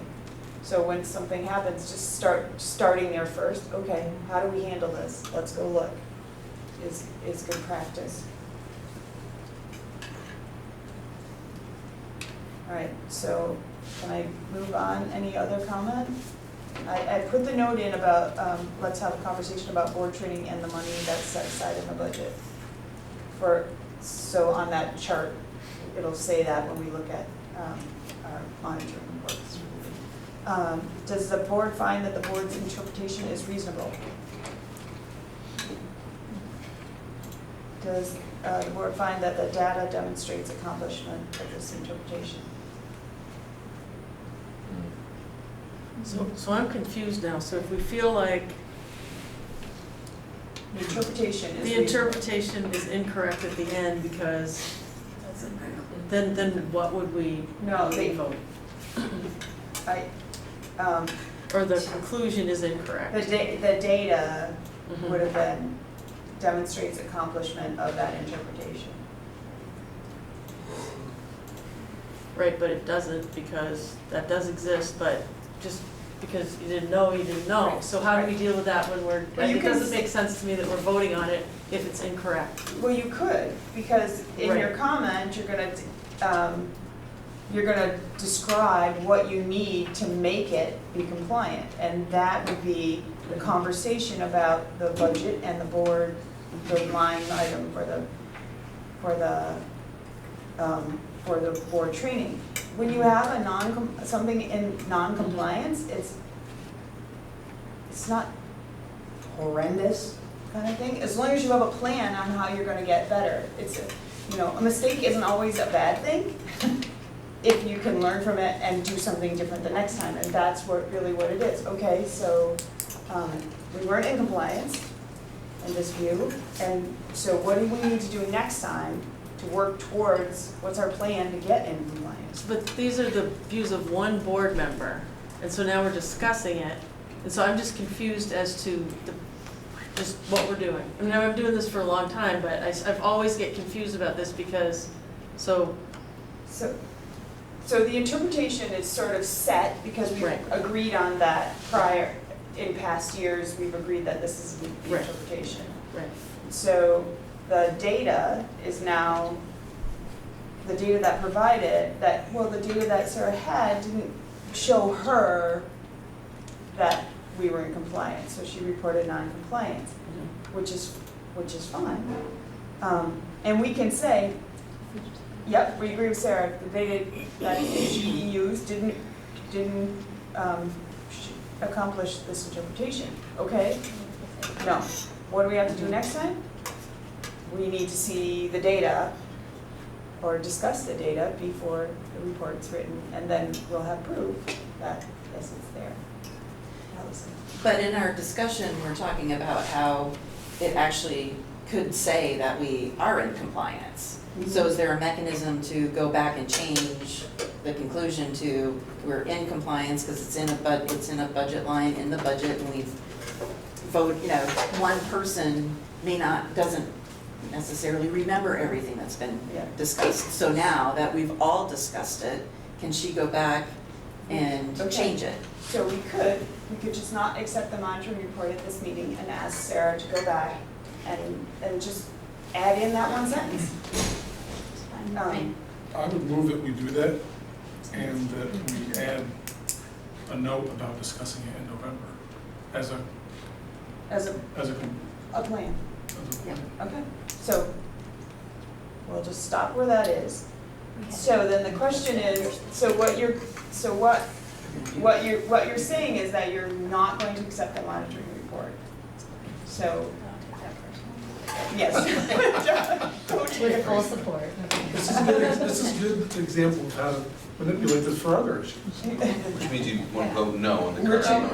Right. If that's your intention, then you vote no on this motion, and then we'll ask Sarah to add in that sentence and bring it back. It's happened before. I've done it before. It happens. You make the change and you bring it back. Mistakes are not a bad thing. I mean, think about that presentation last month when Gabe was up there saying kids learn from their mistakes, and it's okay to make a mistake, kind of thing. So, all right. So, all those in favor of accepting the monitoring report for 4.7, governance and investment, please say aye. All those opposed, please say nay. Nay. Any abstentions? Okay. So, Sarah, I think if you just add that one sentence and cross out that word non, we're good.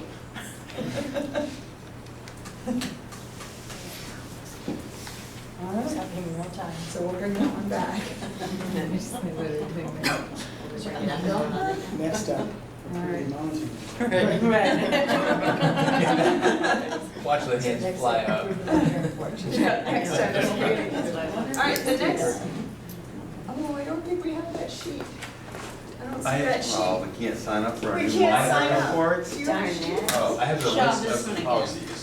Okay. Top three all picked That out. sounds like a good retreat, actually. All right, so our next item is to sign up for board monitoring reports. And we can keep what you have. The only thing is Kristen doesn't have one yet, I don't think, right? And Elizabeth don't have one. You can, or we can put everything in a hat and go again. What would you like to do? I think it makes sense for people to be familiar with them and not throw it in a hat, because then, I mean, that just makes sense to me. Okay, so I'm trying to think. I could offer that, so we'll be looking at the draft work plan, which includes all of these monitoring reports that need to be written and when they need to be written.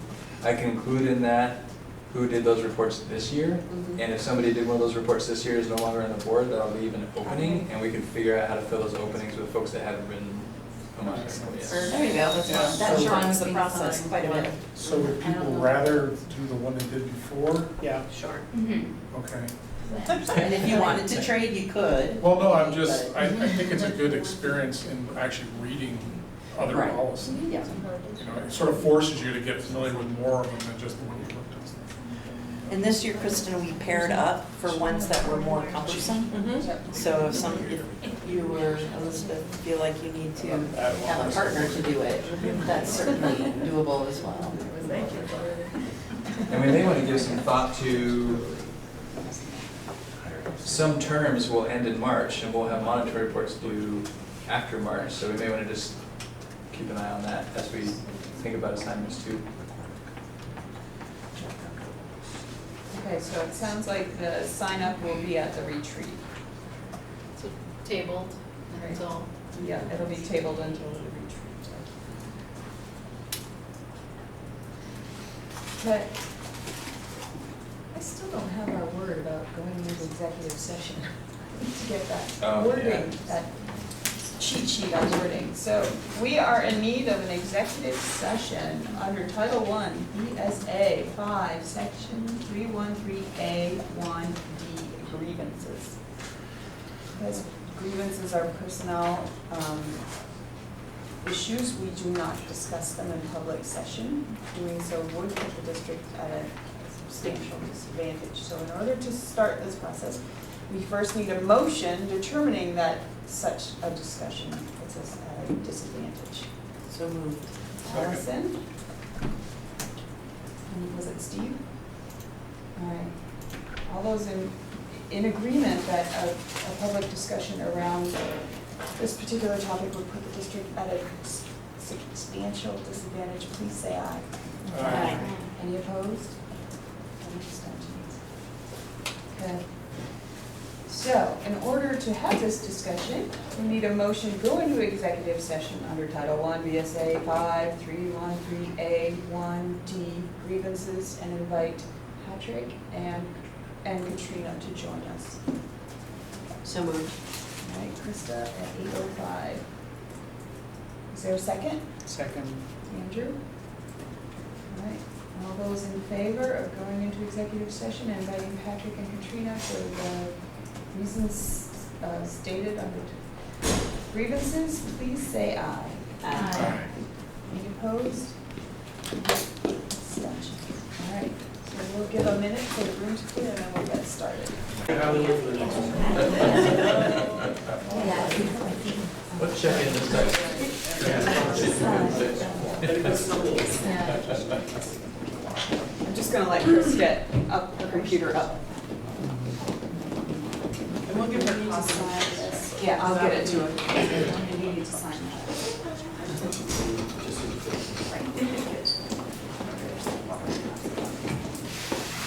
Just tell me when you're all set, Chris. Yep.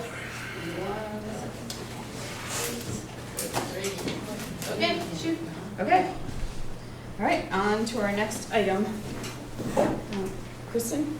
I make a motion that the superintendent has satisfied the matter of collaborating to reach a solution as we directed on March 11th. Is there a second? Second. Steve? All right. So I should. Sure.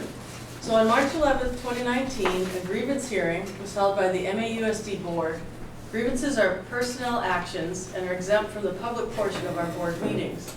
The process of working through a grievance is negotiated by the association and the board and is detailed in the collective bargaining agreement. At the March 11th meeting, the board returned to public session of their meeting and made two motions. A motion to deny the grievance and direct board counsel to draft a response, and a motion, quote, to direct the superintendent to collaborate with MAEA to find a solution by March 26, 2019, the next meeting, and prepare to report the solution to the board, unquote. Our intent with these motions was to agree with the superintendent's decision to deny the grievance and to encourage the ongoing collaboration to reach a solution. The board uses their written policies as a guide process to handle matters. The action outlined on the 311 motion that gave specific direction to the superintendent about how to reach a solution stepped outside of our written policies. Our policy outlines the work we have delegated to the superintendent and the work we are responsible for as a board. It was not appropriate for us to direct the superintendent about how to reach the solution. Looking back, we realized this action had the potential to undermine our relationship with the superintendent and our effectiveness to govern. On March 26, 2019, the board entered executive session to receive the evidence of collaboration requested, which we found to be satisfactory. When we returned to public session, we took no action regarding this report in order to respect the confidentiality of the issue. We have since realized that this created a misconception in several matters. The specific direction about the collaboration left the administration and staff feeling the board did not recognize the work in process to reach a solution, and the lack of a statement after the 326 meeting left questions about whether the directive was followed. Neither of these results is acceptable, as we work to build a strong, vibrant school district. As we move forward, our plan for improvement is to continue to work on board education of our policies and what they outline, and improve our communication to our community about those processes. We are adding regular training, education to our work meetings. It is our hope that this ongoing education will improve our work and processes in the future. Any comment? All right, all those in favor of the motion that was made, that the superintendent has satisfied the matter of collaborating to reach the solution as we directed on March 11th, please say aye. Aye. Any opposed? Any abstention? All right. All right. Is there any public comment? Yes. Hi, I'm Tom Larm. I'm a Moncton resident. I'm the former co-president of the MAEA. I just want to reiterate that Patrick never collaborated with the MAEA. So for you to accept the report, I have to say, is disappointing. In my mind, the grievance was over and you made the direction. And direction really wasn't about personnel, it was about practices. And it didn't really involve personnel at all, except as personnel carry out practices. But it was really about practices and how they took place. It seems, certainly the public doesn't have any right to know about personnel decisions, but I believe the public does have certainly some interest in practices that happen in our buildings.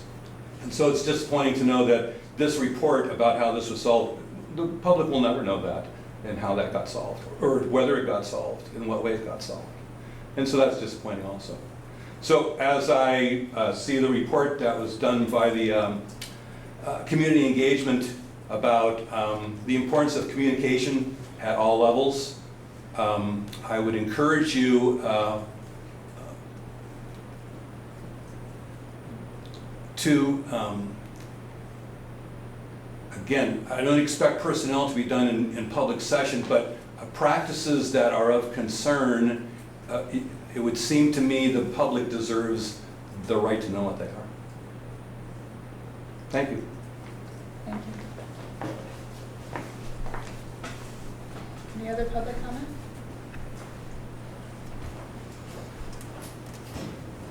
All right. Does somebody have the meeting evaluation up? I've got it if it helps. Would you like to fill it in? Awesome, thanks. All right. Still the 25th. Yeah. 3 more hours. What is the level of engagement of all board members? High, low? Hi. Done. Any comments? It's hot in here. It's hot in here.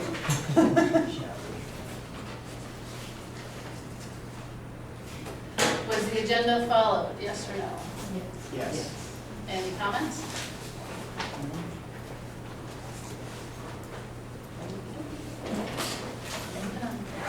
It's not.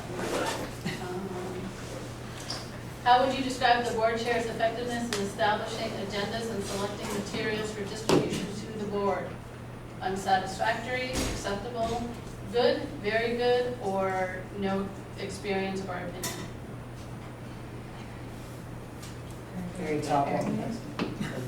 Very good? So everyone agree with that? Yes. Sorry. Okay.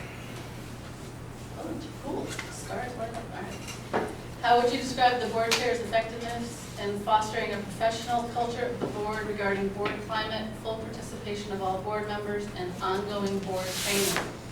Same thing, unsatisfactory, acceptable, good, very good, or doesn't apply? Very good. Very good. Other feedback for the chair? Thank you. Thank you. Thank you. I'm gonna need that for my report later. What went well with the meeting? Done before 9. Community engagement, feedback. Board retreat agenda. Failed the mom and learning report. Appreciation of Sarah. What suggestions do you have for ways to improve future meetings? Besides air conditioning. You said try to avoid executive session.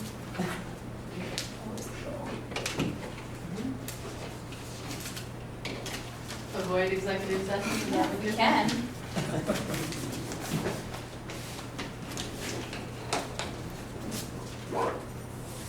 Anything else? Okay, that's a wrap. All right, Thank you. just need a motion to adjourn.